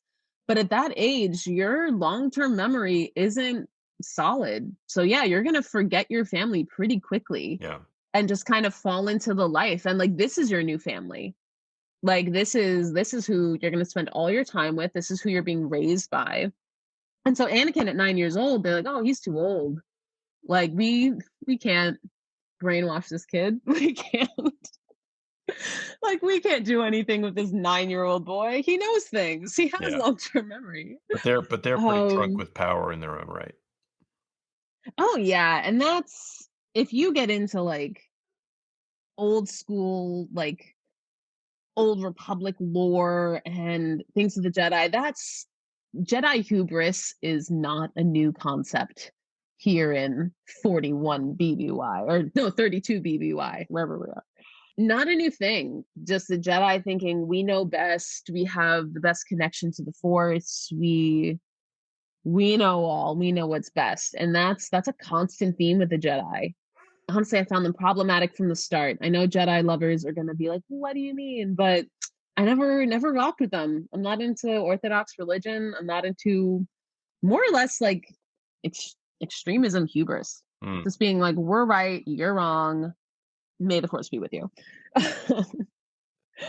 So they reject Anakin, like, from joining. They tell Qui-Gon no, like you can't train him. They acknowledge his great power, refuse him because of his age. And Qui-Gon Jinn says, fuck that. He says that he will take on the boy as an apprentice on his own, whether or not he has the council's approval, because Qui-Gon Jinn gave no fucks. He was his own man. He was his own Jedi. And very unique that way in the Jedi Order, in that he was his own thinker. He was his own thinker. He didn't just blindly follow what the Jedi said, and he didn't take the council at face value. He was always questioning things. And he tried to instill that same inquisitiveness, that same questioning of authority in Obi-Wan. And you see that in little spurts throughout Obi-Wan's life, which we will also have a very elaborate trilogy on Obi-Wan eventually. Of course, with the show still in development, we're gonna hold off on that. But there is gonna be some big episodes on Obi-Wan. And so Jin states to the council that he wants to train Anakin. He's gonna do it with or without their permission. And he also states, because one another reason they give is that, oh well, Qui-Gon, you already have a Padawan, which is a Jedi student. And they say, you already have a Padawan, you can't take on another one. And he's like, well, Obi-Wan's ready to become a Jedi Knight. Like basically he's ready to graduate to the next level and take his trials. The trials are essentially the tests to graduate from Padawan to Knight. Without And so he without a makes master without a master looking over your shoulder. exactly, exactly. So then we exit the Jedi Council, and Anakin feels so rejected. Just imagine, because Anakin's in the room when they reject him. Like this little kid is standing right there when they say, "We don't want you." Like after 9 years of living in slavery, you think that you've been given the golden ticket. You got the golden goose egg, like, oh my God, this is my dream. I'm going to be a Jedi. I have this man here who believes in me and who freed me from slavery and saved my life and is changing everything. And you have this group of people you've never met before saying, no, we don't want you. Mm, Like at least tell him to leave the room, guys. yeah, the just Just, I such mean, arrogance. just such arrogance. I mean, but this is also the same group of people that makes child soldiers. Like, That's right. let's be honest, their sensitivity level to children is not super high. So, I mean, what do we expect? So Anakin's just feeling so rejected and isolated, being very, very isolated. And that's a mistrust of the council that never leaves him. That's another constant theme that sticks with him is he never really trusts the members of the council because he never forgets. He never forgets that, like, you didn't want me. You didn't want me. You didn't want me trained. You sensed something dark in me and that frightened you, which is all just crazy things to have told this child. And I think he really starts to revert back into himself. Like think about your dog barked before my dog's About that. barked. No, oh please don't be. At some point, one of my dogs is going to lose their mind. And then I think like at this point, Anakin really reverts back into himself, starts to really embody that rejection because he says to Qui-Gon, he's like Mr. Qui-Gon, sir, like I don't want to be a burden. And coming from that position as a slave, he was probably so used to making himself so small when he needed to for that survival, for that street smart that he embodied, and also not putting his own needs first.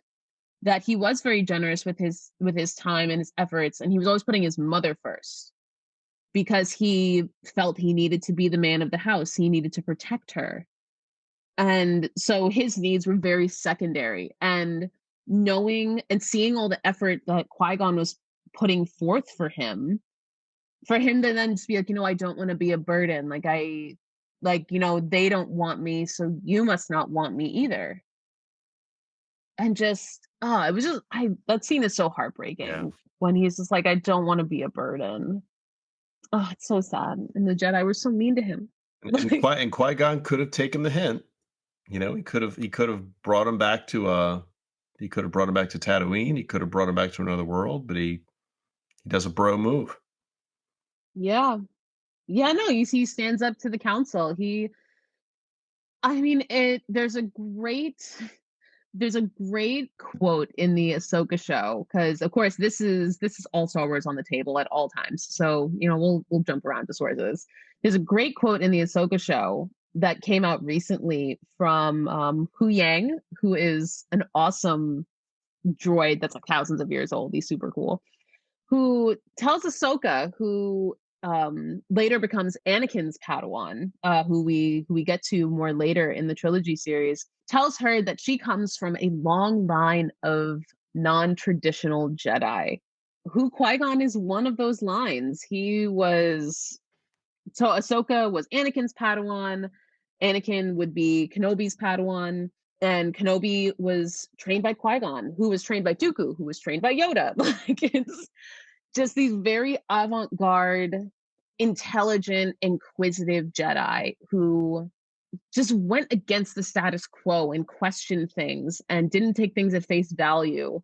I think Yoda's character eventually does become more of the institution than I think he wanted to be, and regrets that later on in life as he reflects on his decisions and where those lead everybody. But yeah, no, Qui-Gon goes against the grain and he's not afraid of that. He's definitely not afraid of it. Like Anakin's stressed out, Qui-Gon's not stressed out. He doesn't seem to be. He follows the will of the living force. Hoorah. Hoorah. Which unfortunately does that leads to things. We'll get to him and his very strong connection with the Force. So after the Jedi's decision, a lot of things happen. So at this point, Queen Amidala has spoken with the Senate and tried to get them to send help. And the Senate basically tells her to fuck off. So she goes back to Naboo without Senate intervention, like with the Trade Federation just manipulating everybody to make them think that they aren't like violently taking over the planet. They convince them to send a committee. Just like in real life, government is slow in Star Wars. Slow and not very helpful. I mean, which is not a reflection of United States government or world government at all, right? Because that's not how things happen. Mhm. Things are efficient and quick and done in the name of the people. Wouldn't that be nice? So Padme goes back to Naboo, with everybody in tow, basically to take back the planet from the Trade Federation and their droid army, of which Anakin is a member of the group. Like he goes, like they can't just leave him on Coruscant, so he goes back with them to this occupied planet, which is a great place to bring a kid. Great idea. So basically they grab at the chance to recapture the royal palace because that's obviously a big tension point. So Qui-Gon, basically having to go into this battle, tells Anakin when they get back there, you just hide. You hide somewhere, kid, and like I'll come and find you. Well, all the other people in the group have to go and like fight this battle to take back the palace. And Anakin, basically in very standard like fiction storytelling conflict mode, doesn't listen when somebody says to stay put because that wouldn't progress the story.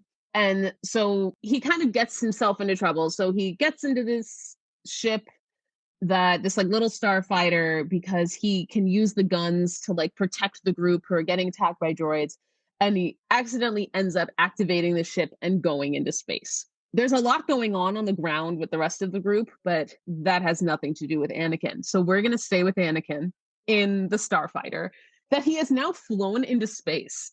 Like what happens to him? The autopilot turns on.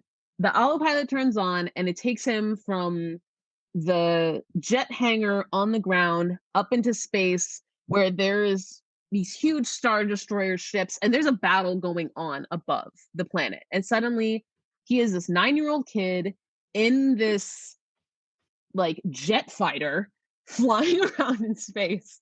Let's spin. That would be cool. Right, let's spin. Like he's flown a pod. Like he's driven a pod, which is like the flying motorcycle, but now he's in a jet. Now he is in a jet, flying around in space, having no idea what he's doing. And he somehow by accident lands on the orbiting droid control ship. So the ship that is like controlling the whole army below on the planet, he somehow lands on this ship and he's like cornered by all of these droid soldiers and like he's about to get murked. And somehow, I mean, in like hero action fantasy fashion, he ends up like firing off some gunshots that hit the right generator on the ship that cause an explosion, that cause another explosion, that just causes this entire gigantic control ship to go down. And how which of many, course not for nothing, how many Neimoidians were on that ship? Anakin didn't give a fuck, Right? but he just said, "This is great." Kill the droids. That's fine. But how many living, breathing Neimoidians are on that ship? And how much does he start to devalue life when he kills the guys who are supposed to be the bad guys, quote unquote? Right? And I mean, and that's even a bigger question of like good versus evil. When you take out like a ship that's full of like enemy combatants, how many people are you taking out? Like how many people were piloting this ship? Like how did they come to be employed on this ship? An agency that they go through? And yeah, no, just like you said, like very little acknowledgement for life, very little regard. He's happy he beat the bad guy. Right. Like, isn't that kind of how we teach children good versus evil? Like, oh, if you beat the bad guy, you've won. You're the good guy. Not to say that the people on that ship were doing anything particularly good. Obviously, they were taking part in the violent occupation of a Republic planet, but still, though, like, I don't think they expect to get blown up by a rogue 9-year-old. And they don't dwell on that too long. I mean, you, the No, audience, no, there's right? The filmmakers aren't dwelling on that too long. The consequences of him, look, it's just a movie, but right. It's just a movie, and they're the bad guys. They have to go down. right I mean, even you know who dwells on it? Mind the Force podcast. there you That's go. who's dwelling on it. Yeah, no, just this is huge, big hoopla. And unfortunately, after this big victory by Anakin, who essentially saves the day, according to the people of Naboo, because once he takes out that ship, all the Trade Federation droid army become inactive because that was the control ship. So once that ship goes out, the entire army stops. There's a huge battle playing out on the ground, and all the droid soldiers just fall to the ground. So they've won. The good guys have won the day. Unfortunately, while Anakin was playing Starfighter up in space, Qui-Gon Jinn and Obi-Wan Kenobi were in a very well choreographed lightsaber battle with none other than our man Darth Maul. Ugh, this is not the greatest moment for my bestie here, but did what he had to do. Maul kills Qui-Gon Jinn. It's a very epic battle, and I mean you should watch the whole movie, but even if you just watch this lightsaber battle, it's great. Very well choreographed. There's a lot of documentaries like dictating how it was made that are very interesting. And yeah, so he runs Qui-Gon through with his lightsaber, right through the spine. So unfortunately, you're not getting a clean hole. Just like what's the word that I'm looking for when coagulating? Like you know when like you seal a wound with like a Cauterize. burn. Cauterize. Thank you. The lightsaber is not cauterizing that stab wound as it does with some that don't hit major organs and people somehow live. There's a lot of debate behind why not everyone dies when you get run through with a lightsaber. And I guess if you don't hit major organs, yeah, you got a shot. We're looking at you, Sabine Wren. We're looking at Right? you. You. Yeah, no, Qui-Gon gets it right through the spine. So yeah, no, that's how you take someone out with a lightsaber stab. And so it's sad. So now Anakin's first father figure, the man who believed in him, the man who bolstered him up, the man who said, "Forget you, Jedi Council, I'm going to train him myself because I believe in him," is now dead.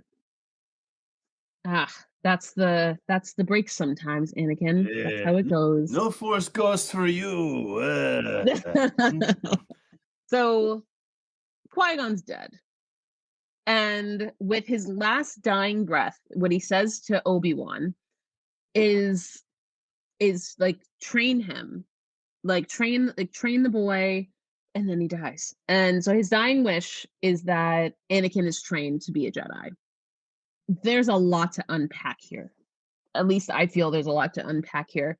Because being that it was Qui-Gon's dying wish, the next scene shows Yoda speaking with Obi-Wan, agreeing to train Anakin. Because it was what Qui-Gon wanted, like we're gonna say yes. We're going to let you, because Kenobi says like, either way, I'm gonna train Anakin. It's what Qui-Gon wanted. I'm gonna fulfill his wish, and Yoda agrees to let it happen. And when Kenobi goes to speak to Anakin and Anakin asks, "What will happen to me now?" Kenobi responds, "The Council has given me permission to train you. You will be a Jedi, I promise." And it starts this relationship that, I mean, neither of them were looking for. Mm. It's almost it's an obligation. Like Anakin goes from Qui-Gon, who wanted him, to Obi-Wan, who was obligated to take him. And underneath all of that is Anakin still looking for a father figure and Obi-Wan being much more detached from that dynamic Right? because Obi-Wan never saw himself as a father figure. The words brother and father are used sparingly throughout that trilogy, right? But Anakin Right? says by the next episode, in episode 2, right at the start, "Don't say that, master. You've always been like a father to me." And Obi-Wan's like, "Yeah, I'm not feeling that." Yeah, And then by the time they right? get to the end, it's like, "You were a brother to me, Anakin." It's like, well, clearly there was a relationship disconnect going on there. I would feel more the brother thing than a father thing. 'Cause it's so interesting, that relationship that we'll really get, like, more into as we go along, that that master apprentice relationship, but it's not like that he's of a certain age by the time that that relationship establishes. It it should be more like a father relationship, but I think what we view a lot with Obi-Wan and Anakin, and later on with Ahsoka and Anakin, is more of a sibling relationship. Which I think it just depends how the master approaches the relationship. I think we see much more of a brotherly connection rather than a parental connection. But I think what's just interesting about Anakin and Obi-Wan is that Obi-Wan took him in out of obligation. Like, he didn't choose him. Like, he essentially inherited Anakin. Like, he inherited, I don't want to say a problem, because I don't want to talk about Anakin that way, but maybe that's how Obi-Wan viewed it. It's like, "Oh, okay, I wasn't really planning to take this kid, but I guess if it's what Qui-Gon wanted, I'll do it." And they're too close in age for it really to matter, Right? right? They're too close Right? in I age for personally Obi-Wan to actually have dominion over Anakin. Yeah. Well, because also Obi-Wan still has to take his own trials. Like, he is not prepared to take on a mentee. He's like, "I'm still figuring out myself. Like, I don't know what kind of master I wanna be. I don't know what kind of Jedi I wanna be." Like, he still has so much development in his own right, and now it's like, "Hey, take on this, like, confused, lost kid," who usually by the time a youngling would become a Padawan, like, so you have a youngling who's, like, 3 to 5 years old, and they're raised with, like, the other younglings, and then at a certain point around the time you're maybe 11 or 12, a Jedi chooses you. A Jedi would choose you to be their Padawan. But at that point, you've been learning in the Jedi Temple. Like, you're established as a member of the Jedi Order. This is your family. You've been working on meditations and your connection to the Force, and maybe you have a lightsaber. Like, there's a whole lot of things that have happened where you're grounded. Like, you're ready to be a Padawan learner. You're ready to go learn from your master, and you know what it means to take on that relationship. And Anakin isn't at any of that. So you have the blind leading the blind. Like, and it's the start to a very layered relationship. A very, very layered relationship. If Shmi just had visitation rights. Mm-mm-mm. Right? Right? Like, shout out to Shmi, still sitting on Tatooine, being a slave. And so we transition from the conversation with Anakin and Obi-Wan to Qui-Gon's funeral. So in the Jedi tradition, the body is burned. And I just want to make a side note, because everyone's at this funeral. The members of the Senate are there that we know. Padme is there. All of the Jedi Council are there, and we see Obi-Wan and Anakin there as well. And I want to make a very important side note that they're standing in what is essentially kind of like a large outdoor gazebo. Like, so, like, the sides are open and there's a roof, and they're all, like, standing in a semicircle kind of on these, like, stair risers. Very beautiful scene. with the body of Qui-Gon burning in the middle, it must smell fucking No, awful. but they're using space It must lime, so it's smell okay. They've doused that body with space lime.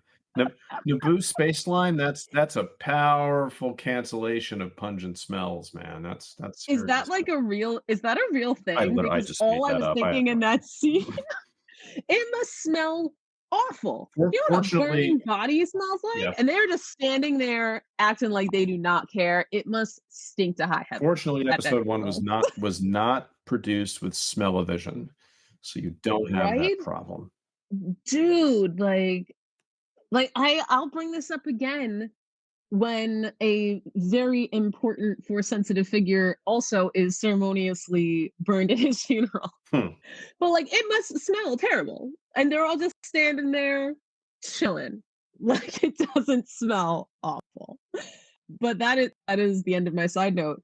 Um and so then after the funeral, Anakin would begin his training as a Jedi, and he would not see Padme for another 10 years. And that is the end of episode 1, The Phantom Menace. Now, So that is the end of the film. let's look at the body count. So, by conservative estimates, Anakin has won a pod race, didn't directly kill anybody in the pod race. Okay, he gets off scot-free there, unlike Sebulba, who's like on a murder spree. Kills the droid control ship, easily kills like 3 Neimoidians in the process, and it doesn't even get a moment of attention. Like, hey, you killed some people. Are you okay? How do you feel about that? Have you processed that well? I Yeah. know we had a celebration and everybody was like really happy about it. Oh, actually, that's a scene we skipped over. Was the celebration scene when everyone's like celebrating like the victory of Naboo and beating the Trade Federation, and we see Palpatine come over. At this point he went in the film he went from Senator Palpatine of Naboo to Chancellor Palpatine. So he's now like basically the head of the Senate. He was voted in the head of the Senate. Never forget that Palpatine is the Sith Lord, Darth Sidious, who is manipulating everything going on. They say it's the story of Anakin Skywalker. It might as well be the story of Palpatine. Sheev Because Palpatine. I love his first name, he, Sheev. You kn right, you know she yeah, you don't wanna like get sheeved by Palpatine. right. You do not want to get chewed by Palpatine at any point. And so it's his first time meeting Anakin in person. And he says to him, like, we'll be watching your career with great interest. And he has this, in the film, he has this like soft little, like jubilant old man face and looks so delightful. And I mean, I don't even think at that point in the film that Palpatine is Sidious. I don't even think like everybody knows that. I guess at this point you would have, if you had read Darth Plagueis, you knew, but I think the casual moviegoer did not know that. No, no. Yeah. So he just has this like happy little face. You're like, oh my God, this guy looks so nice. And I will spoil the fuck out of that now. That man is manipulating Anakin his entire life. Because he would be the one who like immaculately concepted Shmi to try and like develop a child weapon that he and his master, who is dead at this point, Plagueis is dead, that they would try to manipulate into a weapon.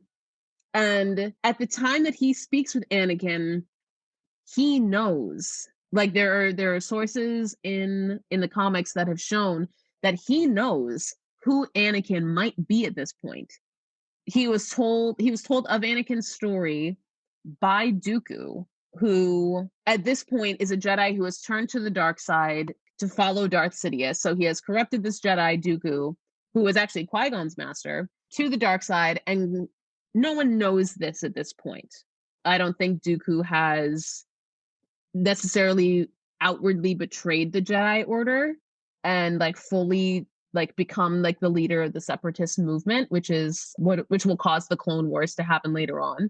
But he's secretly working with Darth Sidious / Senator Palpatine, and he tells him about this boy and about how Qui-Gon thinks he's the chosen one. And Palpatine realizes, like, oh, it's been like 10 years since mean Plagueis were trying to, impregnate women with the dark side.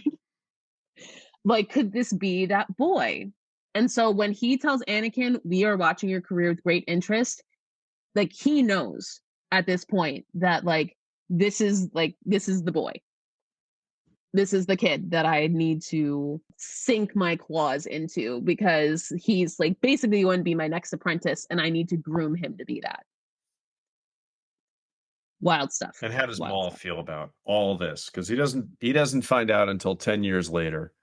You've been It's a great Clone Wars episode where Palpatine says, "You've been replaced." And he just Right. dwells on the word, and Maul has his Right. own, daddy issues, I think, in that moment. Yeah. Oh my god. Oh god, I can't wait to get into Maul's daddy issues. Well, at this point, Maul update. My boy at this point is lying at the bottom of a shaft, cut in half by Obi-Wan Kenobi. Bummer. But the dark side will rise again. It'll rise again. But we'll get back to that another day. Great character. Um Great character. So now we delve into Anakin's Padawan learner years. As Obi-Wan Kenobi's Padawan in the Jedi Order, doing his learning thing. And this is the time for movie watchers and TV watchers. This is the time between Phantom Menace and Attack of the Clones. So pretty much all the content we're going to cover now to the end of the show is novel focused and comic book focused. Like none of this is depicted in film or TV. And it made it very fun to research. Very, very fun to research. And Matt, this is where your expertise is. Not that it hasn't been shining with the light of the sun for the past 2 hours, but this is definitely where we're going to be pulling out the big guns. So you've got multiple stories in Legends and canon, but it's still surprisingly light. So in Legends continuity, I alluded to a book called Rogue Planet before, written by author Greg Bear. And this story comes out 3 years after the events of the Phantom Menace. Anakin is 12 years old. So now what are we at? 29 BBY? And so Anakin's got the buzz cut, he's got the little Jedi tail going on, the whole thing. And they travel to this planet that is renowned for making bioengineered ships that are the fastest ships in the galaxy. But the planet's a bit of a myth. And what you find is that they make it to the planet. The planet, as it turns out, jumping way ahead here, was a seed planet from the original homeworld of the Yuzhang Vong. Great villains. They're disconnected from the Force. They were basically expelled from the planet because they were a peaceful people who also bioengineered their ships, which is what this planet Zonama Sikot does. But they became a violent race, and the planet basically kicked them out. It says, "You've lost your way. We're stripping you from your connection to the Force," which made the Yuzhang Vong kind of a really interesting enemy and villain. But as Ben Kenobi and Anakin go to this planet on a mission for the Republic, keep in mind the Republic is still around at this point, but Palpatine is doing some nefarious stuff behind the scenes with a weapons master named Wraith Sinar, who runs a weapons company called Sinar Systems, and is also sending assassins to disrupt the mission. And that's where the Blood Carver comes in, this very Sebulba-like creature who's really lethal and who has a special panache for getting under Anakin's skin. And it's a great story because during the course of that book, Anakin builds his own ship from a couple of seed pods that they have on the planet. And the seed pods are these, basically the building blocks for bioengineering ships. And more seed pods on the planet attract themselves to Anakin to build his ship than anyone else that's ever been on the planet before and bioengineered their own ship. So Obi-Wan gets 3, Anakin gets like 12, and Anakin makes this really incredible ship that he eventually names Jabbatha for a girl that he meets on the planet. Long story short, the ship is damaged by fire from Tarkin, who's attacking the planet. He sees the planet as a threat. His reaction is to attack the planet. Oh, And Tarkin. and so he goes after Anakin's ship, Jabbatha. I don't think Tarkin knows that Anakin's necessarily on it, because Anakin and Tarkin form their own relationship later on. But Anakin has Mhm. to say goodbye to the ship. And there's a great page in the book where, Obi-Wan's reflecting and he says, this child has lost everything that he's formed a connection with. He's lost that connection, or he's been faced with so Mhm. much death. And it's such a good story. And the planet actually makes a comeback in some of the new Jedi Order books with the Yu Zhang Vong. And the connection to those villains, and Luke goes back there, and long story, many books. But there's this recurring theme of Anakin and loss. He's Mm. destined to lose. He's destined to be traumatized. He's destined to have his mettle tested by the relationships that he builds. And look at who he loses in the span of 10 years' time. So he loses Qui-Gon, he loses Padme, he loses His mother. right, his mother, this ship, everyone that is validating him, he loses until he has to face Obi-Wan, and then it's a whole nother dynamic going on there. And then for Mm. Marvel Comics, there's an Obi-Wan and Anakin series that fills in those gap years where Oh, yeah. Anakin's about it's Yeah. only a 5-issue series, I think, but Anakin's maybe a little bit older. I think he might be closer to 15.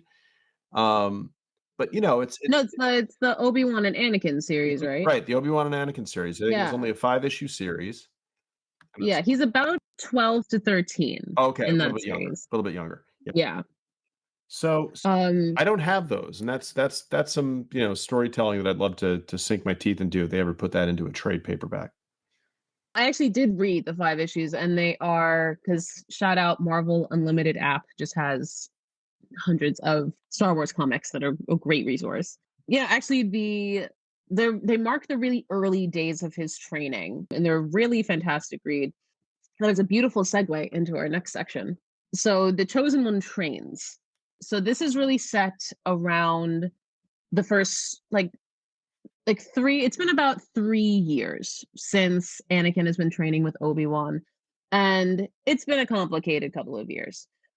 So there's a training session, and one in the first issue of Obi-Wan and Anakin came out in 2016, where Anakin's training with some other Padawans. He has his lightsaber. And they're being watched. They're being watched by other members of the Jedi Council as well as Chancellor Palpatine, and they're commenting on Anakin's training because he's the most talented Padawan. Like he's showing the most promise. He's very strong, very very talented. And Mace Windu says to Chancellor Palpatine, his education is complicated. He came to us later than we would ordinarily have liked. Obi-Wan took on a difficult task when he accepted Anakin as his Padawan. So everyone's very aware that the Anakin is a bit difficult, that there's tension between him and Obi-Wan, though there is a very like loving mentor relationship. And there's a lot going on with Anakin at this point. So especially around the concept of being the chosen one. Like it's another big theme that never leaves him. The fact that he is the chosen one, and he's been told this. He's been told this repeatedly and for the past several years, and there's so much pressure and expectation that comes with that. Honestly, it's like Jesus. It's like Jesus being told as a kid, like, hey, you're the son of God and you're going to be the savior of everyone. What? Mm, Like, what kind of weight does that put on a child's back?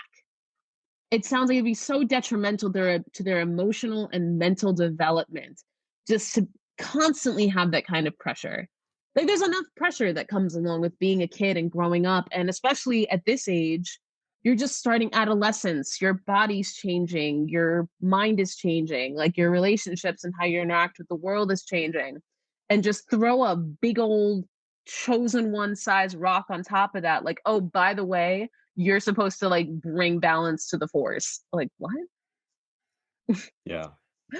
Yeah. So at this point, he knows he's the chosen one, but he also has a lot of I guess through his interactions, you just see a lot of signs of low self-esteem and always harbors that fear of disappointment. Like how he didn't want to be a burden to Qui-Gon when he got rejected by the council because he felt that he wasn't good enough to get chosen, that he disappointed Qui-Gon. And he always harbors that fear of being a disappointment. So he works so hard. He works so hard to be the best and to train the hardest and to be the strongest and to always win, which is, I mean, another detriment to that'll add to his fall to the dark side is his desire to always win and be the strongest. But it weighs very heavy on him, and it weighs heavy even on his relationships with the other Padawans.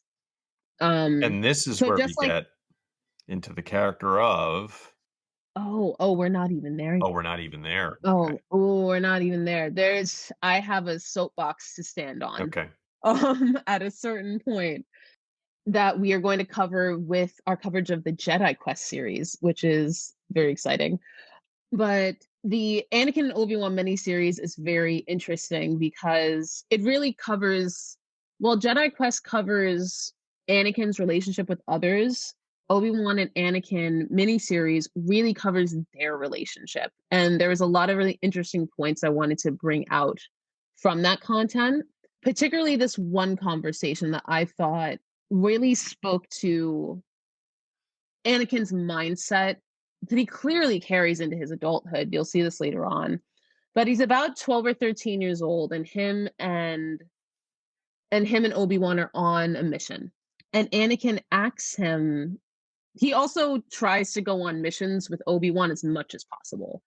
Like he hates getting left behind at the temple because he doesn't like training with the other kids because he's like either older than them or more advanced than them.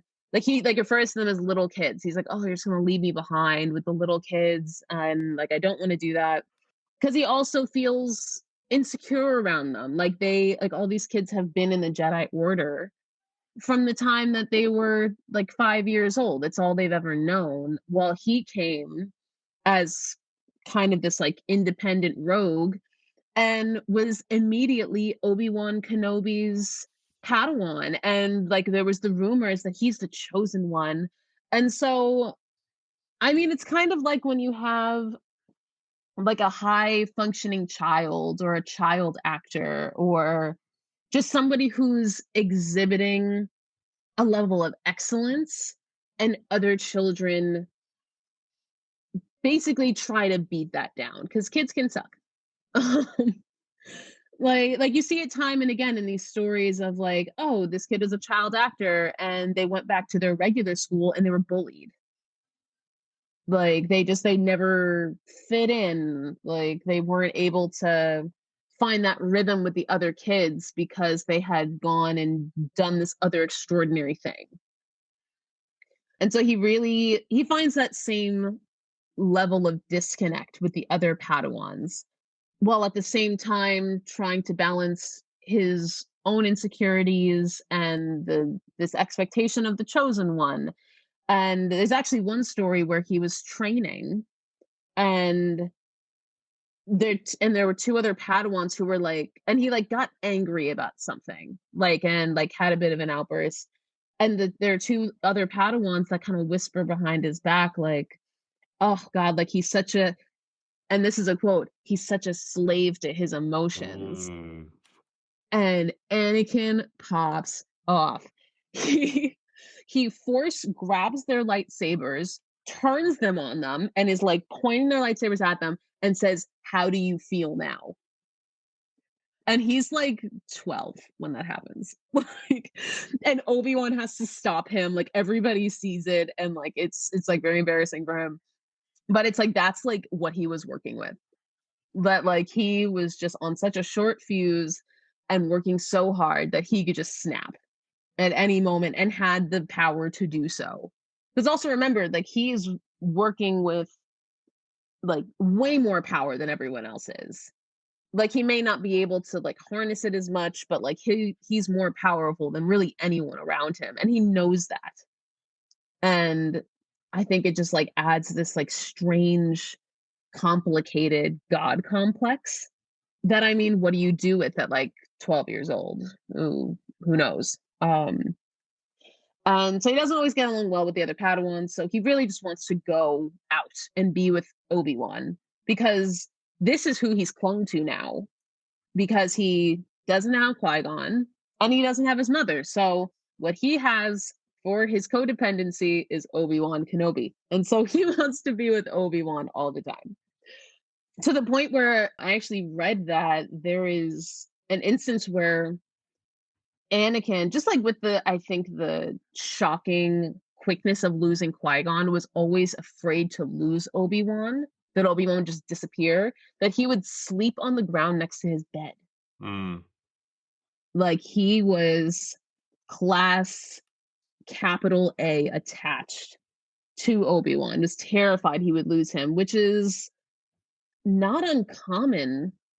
Not like that kind of like codependent attachment it's a trauma reaction. Like think about a child who's lost a parent and they have a new caregiver, whether it's an aunt or an uncle or a grandparent or a sibling, and just that need, that closeness that they need in order to feel safe and feel secure. And yeah, Anakin probably just feels so alone and he only has Obi-Wan. Like he doesn't trust the Jedi Council, he doesn't trust the other children around him. All he has is Obi-Wan. And so they're on this mission. So they're on this mission, flying to a planet, and Anakin asks Obi-Wan about his life before the Order. And Obi-Wan says he doesn't remember Hmm. because he would have been taken at regular age. He would have been very small, some age 3 to 5. There's even a scene in the Obi-Wan Kenobi show on Disney Plus where young Leia asks Obi-Wan about his life before the Order, and he says, I was so young when I was taken. Like, I think I had a brother, but I don't remember my family. So when Obi-Wan says this to Anakin, Anakin says that Obi-Wan was always a Jedi, while Anakin was a slave. And he never shook that self-awareness, that caste related self-awareness. And what I see at play, and please let me know like what you think, Matt, but there's a lot of imposter syndrome is what I really see with that. It's like, and like if he's saying like Obi-Wan was always a Jedi, he was never anything else, while I was a slave, it's almost like, I can put on the clothes and I can have a lightsaber and I can do the training in the Force and I can have all this power, but and maybe I'm a Jedi now, but I'll never really be because I was this other thing. Oh, of course.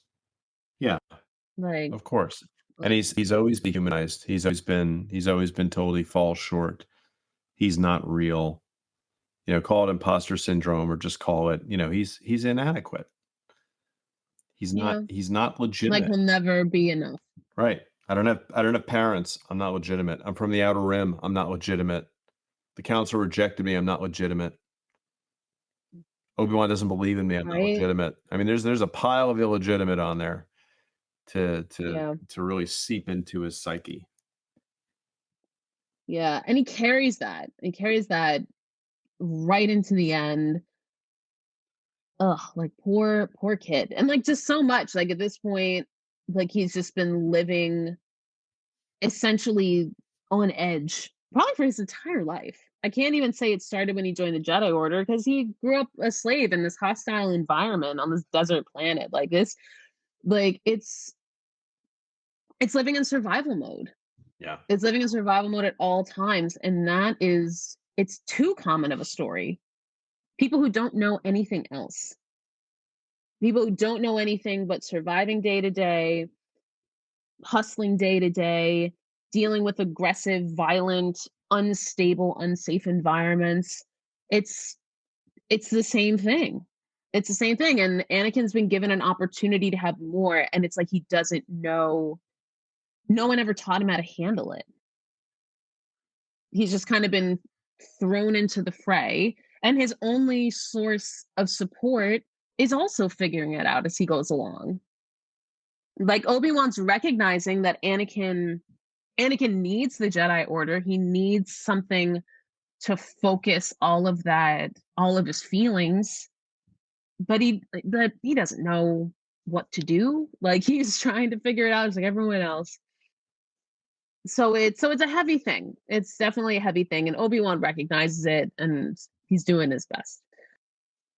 Like Anakin came into the Order with significant love and attachments for his mother, who he left behind, and for Qui-Gon, who died, and he's kind of just floundering in his feelings, kind of like any teenagers kind of floundering in their feelings. Just like I said, throwing a god complex and a lightsaber, and we're looking at Star Wars. And then why doesn't the Jedi Order have an employee assistance program? Why doesn't the Jedi Order have Right, therapists?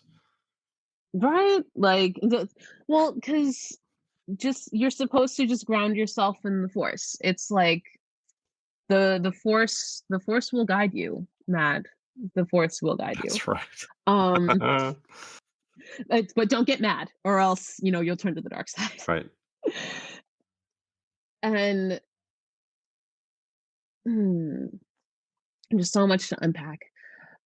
And also, never forget that aside from the years that Anakin's been going through Jedi training, he has also been continuously like being groomed by Chancellor Palpatine.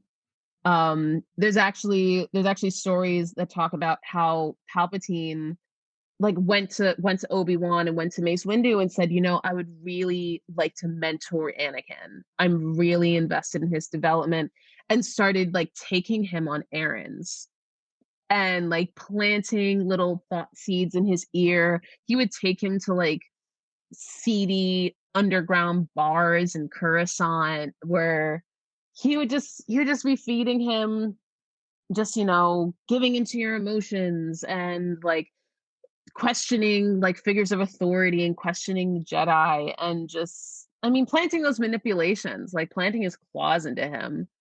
And what I found very interesting in doing this research was learning more about Sidious's early intentions and how he's always playing the long game. Like everything that's happening around the Star Wars like story in its early days, it's all being orchestrated by Sidious.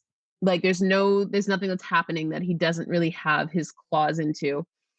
And that really started with Anakin, or really with his plan in general, was he had to take out Qui-Gon. Like that was a purposeful thing that happened. And I found this very interesting because it wasn't that he didn't have to take out Yoda. He didn't have to take out Mace Windu or like these other more powerful, like the quote unquote more powerful Jedi. But it was Qui-Gon Jinn that had this very authentic, unmarred relationship with the Force. Like you said before, like he had a deep connection with the living Force.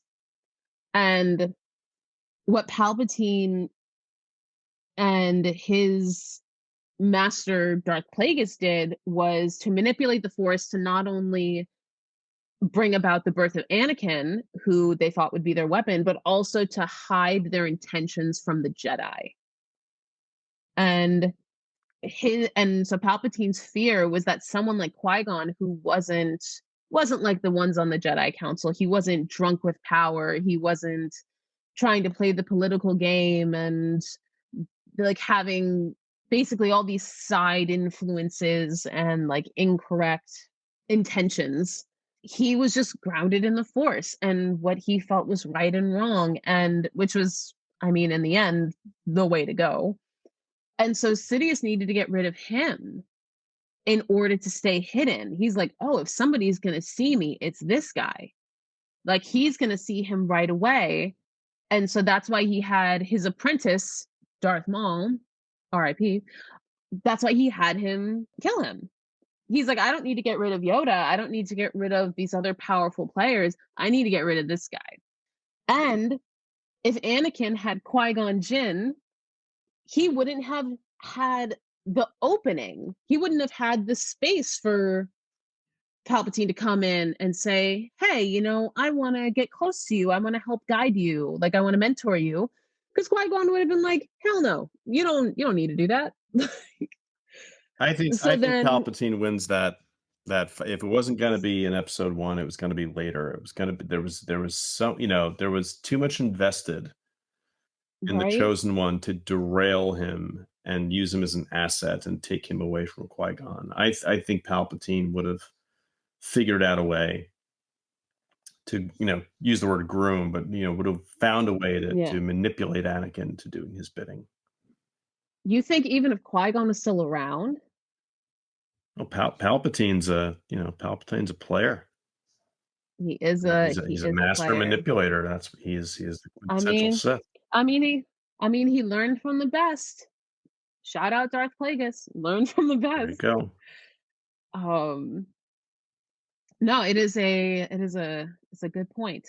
Yeah, no, he would have figured it out eventually. He adapts with the best of them.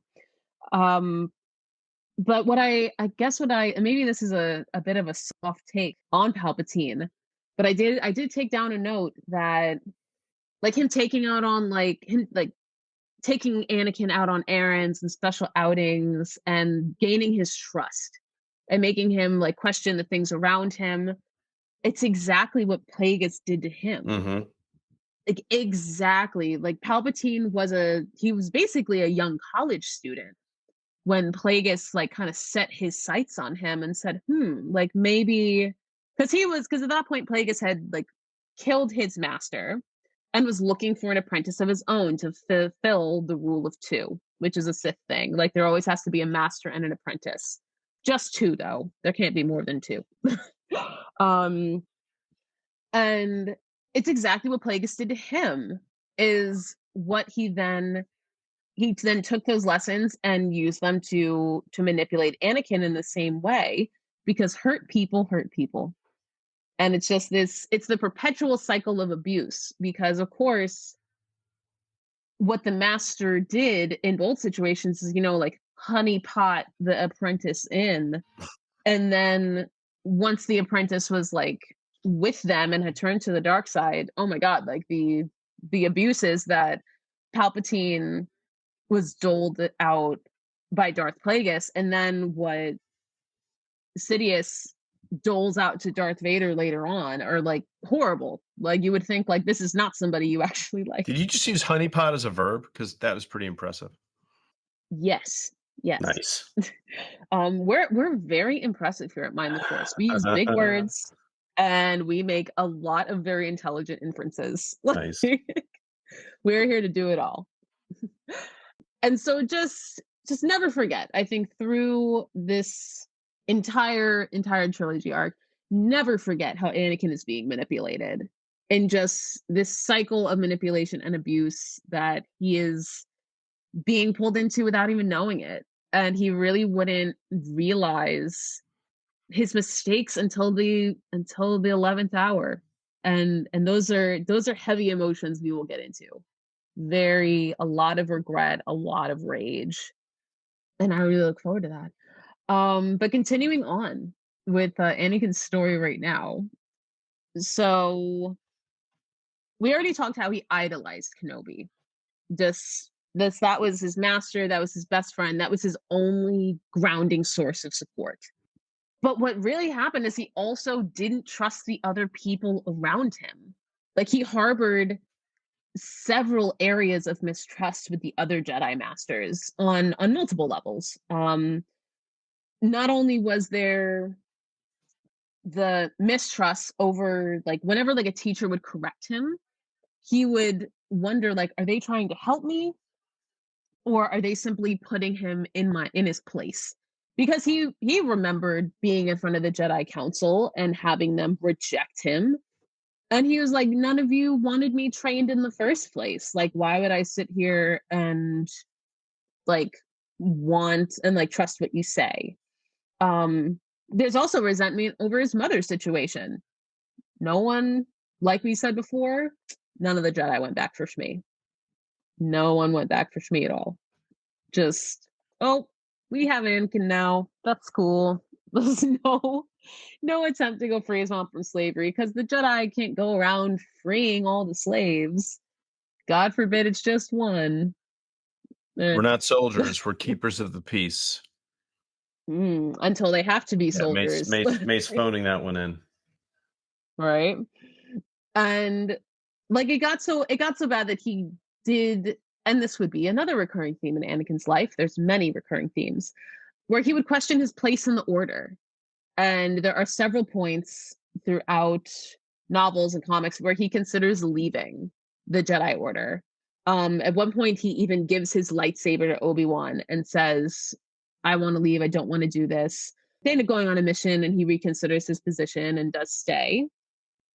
But I think what is a driving force that isn't always, I think, the healthiest one is that between all these outbursts and between all this questioning and everything going on around him, Obi-Wan would always assure him that this was the right place for him to be, that it's what Qui-Gon would have wanted. And whenever I read that, it didn't strike me necessarily as manipulative because Obi-Wan's not a manipulative person. At least when it comes to Anakin, he is not. He's always well intentioned and wants to do what's best or what he thinks is best. But to constantly pull the Qui-Gon wanted to train you card, I don't know. It just seems like it's just like a stabby thing. Like, oh, you can't quit because it's what Qui-Gon wanted. You can't leave because Qui-Gon believed in you. And so is Anakin just doing this for the memory of Qui-Gon? Does he actually want to be a Jedi? Mm, that's the Like, what if. What if he that's the left? what if, What if he left? What if he rediscovered Padme right? in his 20s? What if, what if, what if? What if, like, and especially because like they're both aware of their dynamic. Like, yes, they have a brotherly love and they've developed this relationship over the years, but it's like it was Qui-Gon's dying wish for Kenobi to train Skywalker. And like, but there was that obligation. Like, Kenobi didn't really choose it. It was kind of thrust upon him. Like he was obligated to take in Anakin, or else he wouldn't have fulfilled Qui-Gon's dying wish. And it's just complicated. Like it's I don't know. For me, it's a bit of a complex point Yeah. in their relationship where it's just like Anakin wanted Qui-Gon because Qui-Gon wanted him, and what he got was Obi-Wan.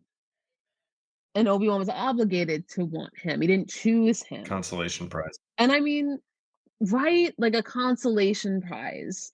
And it's such an interesting two-way relationship. In another piece of source material in The Age of the Republic, Obi-Wan Kenobi issue 1, Anakin and Obi-Wan are on a mission to retrieve a Jedi holocron that's been taken. Basically, it's found on this world, and these pirates are trying to take it, and they get attacked. And Anakin gets captured by a pirate. And so, like, pretty much captured by a pirate, and then like they're threatening Obi-Wan, like, "Oh, give it back to us, or we're gonna kill your Padawan." And Anakin's able to like defend himself in the end and defeat the captors, but harbors self-doubt about his readiness to go on missions and be effective, like to be a good Jedi, to be a good partner to Obi-Wan on these dangerous missions, and to be a good child soldier because he's 13 years old, he should be able to hold his own. And in reply to that, Obi-Wan shares his insecurities about how could he save his Padawan when he couldn't save his master. That's right. I can't imagine how that would feel, watching essentially your big brother, your father figure, get murked by Darth Maul like that. It's a heavy thing. Oh man, the Obi-Wan episodes are going to be crazy, but that's a story for another day. In the end, Obi-Wan and Anakin, they decide that they are going to save each other. And that's a beautiful compromise if there ever was one. Now we're going to move it forward and take a quick look at a very interesting book series called the Jedi Quest books. So now these are Legends content that we had a very fun time learning about stories from, where they really cover Anakin's teenage years. It's very interesting. There's not a lot of content out there that covers Anakin's teenage years. Like, we really go from him, like, the films go from him being a little boy at age 9 to 10 years later in Attack of the Clones. He's 19 and he's a young adult. And there's some, obviously, we talked about the comic book content where he's about like 12 or 13 years old. But these books, which were these young adult books that came out in the early 2000s, are really his teenage years, and they were really fun to learn about. So it's really ages 14 to 18 that they cover, and there are some messed up stories. Not gonna lie. And now, if you think that Anakin had insufferable moments in Attack of the Clones, imagine a 14 or 16-year-old Anakin and how insufferable he might be as a teenager, and all the layers of resentment that are folded in with all of his teenage hormones as he's growing up and learning how to become the best Jedi he can be. Oh my gosh. Like, it's a lot. Like, there's a lot of really nice moments between him and Obi-Wan, because obviously that relationship is developing. But there is a particular character that I need to highlight. This is gonna be my soapbox throughout Anakin's story, because he is a figure that appears not only in Anakin's younger life, but then reappears again later after his fall to the dark side in his life with Vader. And his name is Ferris Olin. Oh my. Hashtag justice for Ferris, because Ferris gets the short end of the stick. Oh my God. This poor guy. This is the capstone of this section of the podcast, by the way. If I could do a justice for Jake hashtag, you could certainly do a justice for Ferris. He Yeah. deserves it. We'll get into his story later on in life, but I wanted to highlight a few stories throughout the Jedi Quest series. It's a series of 10 books, and there are two particular stories that really stood out to me of just, what the fuck, Anakin? Like, that was mean. That wasn't cool. So it's like a series of adventures throughout Jedi Quests. They're kind of chasing these series of bad guys that only exist in this Legends content. And in Jedi Quest 5, Anakin is 16 years old. As Matt said, you can imagine the insufferable behavior. Anakin's 16 years old, and him and Ferris, they're rivals. Like, they've been rivals since Anakin was a child, because Ferris was another very talented Padawan. They've been rivals, and really because Ferris calls Anakin out on his shit. Like, he calls him out on being emotional and not always like having focus during the missions and having his priorities out of order. Basically, all the things like you would kind of see not great about Anakin, Ferris like calls him out on it and is like, I don't really trust you. I don't really think that you have the right mindset for this. And so they're always going head to head. And so in the one book, it's called The School of Fear. It's Jedi Quest number 5. Anakin's 16 years old, and him and Ferris are sent on a mission together. They're infiltrating the leadership school. So at the leadership school on Andara, there's a conspiracy going on. The Jedi Council finds out that it's being used to kind of hide like this underground order, and they need Jedis to go and find out what's going on. So they send Ferris and Anakin as like undercover students.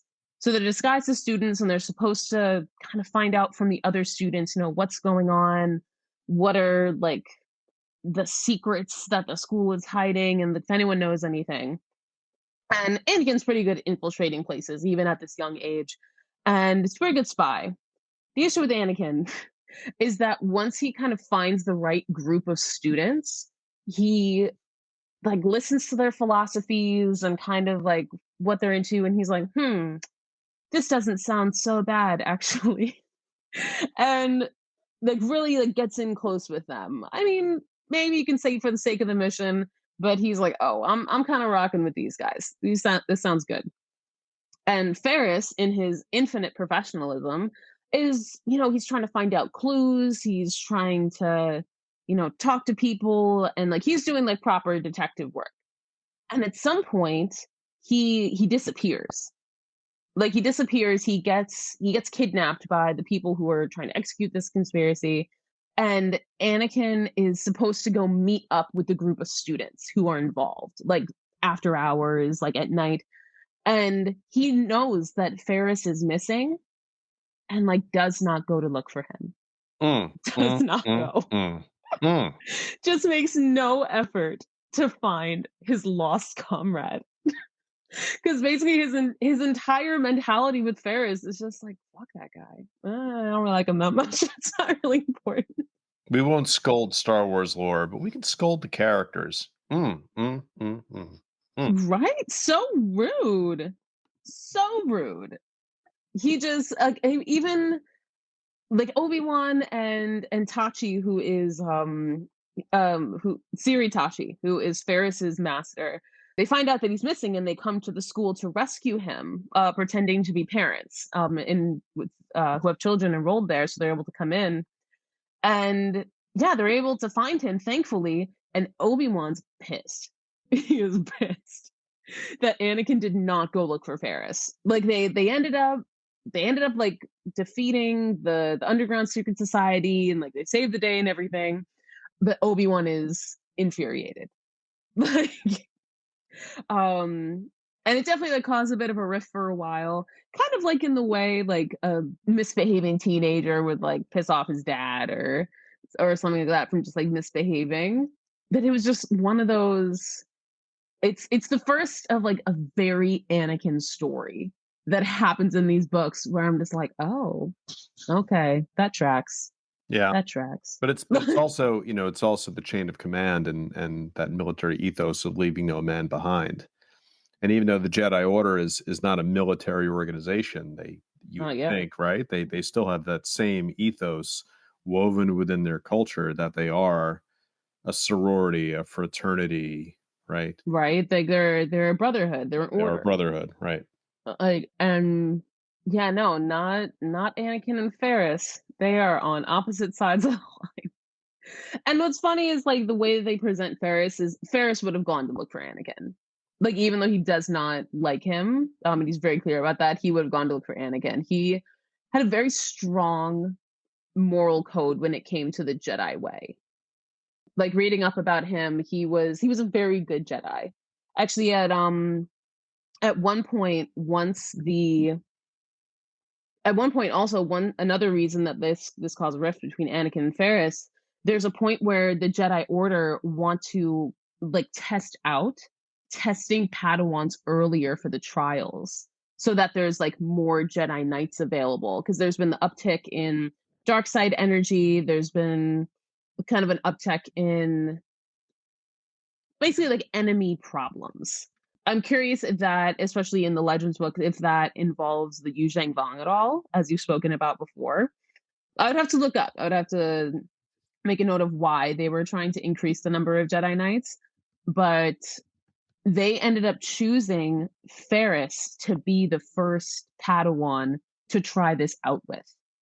Mm. And Anakin was furious because he was like, I'm the strongest, I'm the most like talented Padawan. Like, why am I not being chosen? And it's basically they're just like, Ferris, just we think he's a better fit for this. Like, we want to try it out. And yeah, no, Anakin loses the shit over it. He's not pleased. Interesting. Yeah. I mean, I think as it also adds to that continuous mistrust of the council, where he's just like, well, you all never wanted me anyway. And it's like, I mean, we're still pretty suspicious of you, man. Like, I don't think Mace Windu ever loses that suspicion of Anakin. He knows in his gut. Mace knows in his gut. And Mace is as Right? militant as they come. Mace is like the 4-star general with the buzz cut who just loves yelling at soldiers when they don't have their shoelaces tied right. I mean, Mace is as hardcore as they get. And he's probably gotten where he's gotten just based, almost entirely on gut instinct and savage Probably. swordplay, you know. Right? Mace is I serious. always I always love Mace Windu theories. Like, I'm waiting for Disney to be like, yeah, we're dropping the Mace Windu series because obviously he lived. Obviously. I mean, you're second to Yoda on the Jedi Council. Like, yeah, you lost an arm, but like, you're not gonna die falling out a window. Come Right. on. So I'm full on Mace Windu theory that he lived. I can't wait for them to bust that out. Hey, fun fact about the Jedi Quest series, written by Jude Watson, a Long Island native, Ooh, shout out Long Island. by all those classy Star Wars fans from Long Island. Oh yeah, they're a classy bunch. They're a classy bunch. They eat bagels The secret and to they great talk about Star Star Wars Wars sports. is bagels. That's Yes, it. it's in the water. It's in the water. You nailed it. The last story I will tell about Ferris this episode, because Ferris will be back. Ferris will be back. Is it's a very sad story, and it's just the epitome of Anakin's petty. It's just the epitome of his petty. It's in Jedi Quest 10, the final showdown. Anakin is about 17, 18 years old. And this will be shortly before Attack of the Clones Anakin. So like you have a very good visual of like what's going on with Anakin. So they have another Padawan friend who's a little bit younger than Anakin and Ferris because they're the same age, named True Veld. And Anakin befriends True Veld and has helped True a few times, like fixing their lightsaber and like little things. And he thinks, okay, this is my friend. And as we've learned from Anakin's story, he doesn't make friends really easily, really doesn't trust very easily. So for him to call this other Padawan his friend is kind of a big deal. So on a mission, True starts having issues with their lightsaber and goes to Ferris. Ferris is kind of right there. So they ask, hey, Ferris, can you help me fix this? And so they're sitting there fixing the lightsaber that Anakin has previously helped fix. And Anakin overhears their conversation. Like, hears that True went to Ferris for help, didn't come to him, and he gets so jealous. Gets so jealous that his friend went to his rival for help when they could have gone to Anakin. And so Anakin's listening to their conversations and listening to what Ferris is going to fix and notices that there's a repair that Anakin made before that if Ferris does this other thing and doesn't also look at that, the lightsaber is going to fail. Anakin hears this and he knows this. So he knows that True is being given back a malfunctioned lightsaber. And like they're on a mission. Like they're on a ship with their masters. They're going on a mission. And Anakin just lets that rock. He just doesn't say anything because he's salty. Because he is like feeling petty and feeling hurt that his friend basically he's like my like this person's taking my friend. I'm jealous. I'm upset. And so they go into battle. For some reason, and this is the interesting bit where it gets a little confusing. For some reason, True and Ferris switch lightsabers. So True has Ferris's lightsaber, and Ferris has the malfunctioned lightsaber that he thinks he fixed, but doesn't know about the malfunction that's going to happen that Anakin knows will happen. And so they're in this battle with the enemy, and there's another Padawan that goes to jump in front of Ferris when he's about to be attacked. Um, Jumps in front of him, and this Padawan, and because Ferris's lightsaber malfunctions, this Padawan dies. Ugh. Like this Padawan gets struck down in battle and they die. And afterwards, like after like the battle happens and this happens and it's very sad, this Padawan is dead. Like they basically find out what happens. So it's so Ferris gets in trouble. Like Ferris and True get in trouble because they didn't report the malfunctioned lightsaber, which is something they should have done.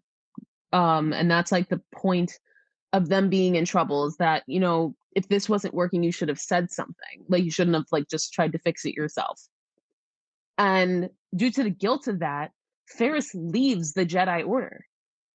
Like he walks away from the only life he's ever known because he just feels horrible that this other Padawan died.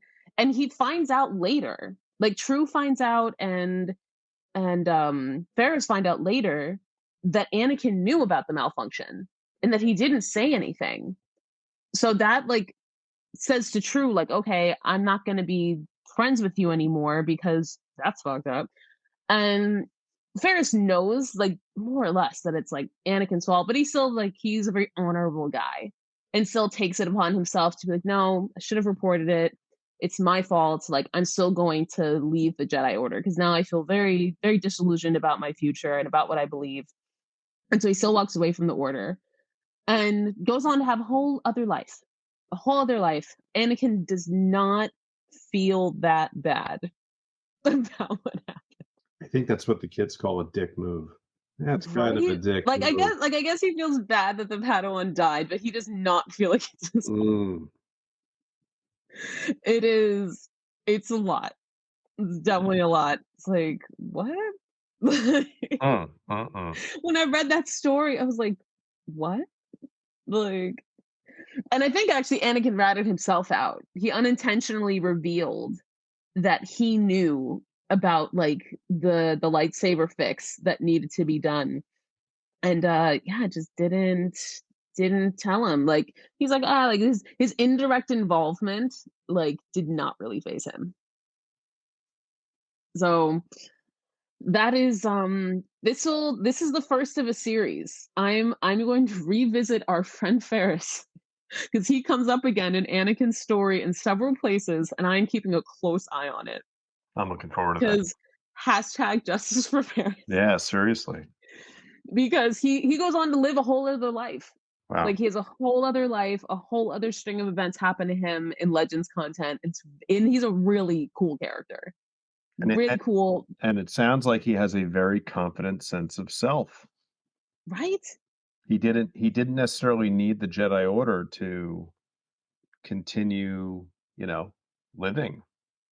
Yeah, and continuing to do good. He Right. is 100% a good guy. 100%. And just Anakin just shit all over him. Mm-mm-mm. Mm-mm-mm. Naughty, naughty. Not cool, Anakin. Not cool. So that brings us to the end of our content, Matt. Mm. How do you feel? I feel like I've uncovered a chapter that I wish I had appreciated 25 years ago when Anakin first burst on the scene. I wish I took time to reflect on who this little boy was and how the seeds of destruction were planted at such a young age. And with the benefit of time, here we are examining this child that's trapped in the body of a really powerful teenager who has grand ambitions to be the most powerful Jedi and stop people from dying and just major power tripping. So it's going to be really fun to dive into future episodes and get into the psyche of now barely adult Anakin and how those seeds that were planted in 32 BBY. I've had 32 BBY just circulating in my head all week. Yes. Is how 32 BBY just spirals out like butterfly effect, and just all those seeds that get planted just spring branches of chaos that affect so many people's lives across the Star Wars galaxy. But we're here to make life a little bit smaller and just focus on the psyche of one character. And this has been a fun journey so far. I'm looking forward to getting deeper into Anakin's motivations and damage and see where it takes him.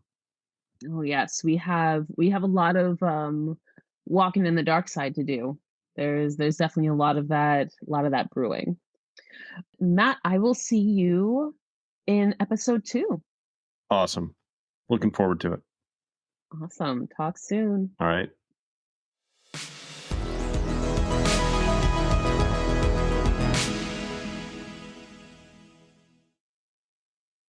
Thank you so much for joining me today. These first few years with young Anakin are definitely something. We can already see he's operating with quite a loaded plate, and things are just getting started for our young Padawan learner, to say the least. We covered a few heavy topics today, right out of the gate: childhood trauma, imposter syndrome, loss trauma, the weight of expectation and disappointment and the loss of innocence. If you have any thoughts on these big topics, drop me an email at mindtheforcepodcast@gmail.com. I love this stuff, and I would love to hear about it from you. Now, something we do at Mind the Force when we have a character with such a lengthy amount of story to cover, like Mr. Skywalker, we have what I like to call the trilogy arc, where a character is covered in not one, but 3 full episodes of character analysis. So we have lots of time to get into the nitty gritty of all his lovely mess. I would like to thank Matt for joining me on today's episode. I couldn't have asked for a better co pilot in this inaugural journey of Mind the Force, and you'll be delighted to know that Matt will be joining us for the entire Anakin run, so he'll be back in the cockpit with us very soon. We're very lucky to have him. Now, on the next episode of Mind the Force, I will be sitting down with licensed mental health counselor Don Sinkfield to learn some of his professional insight on Anakin's traumas, and who knows, maybe there's a new hope somewhere in there after all. I hope you had a lot of fun today, getting into this content that I love so much in this context and space I've created. I'm very thankful for the opportunity, and it's a true privilege to share it with you. See you next time, and stay mindful.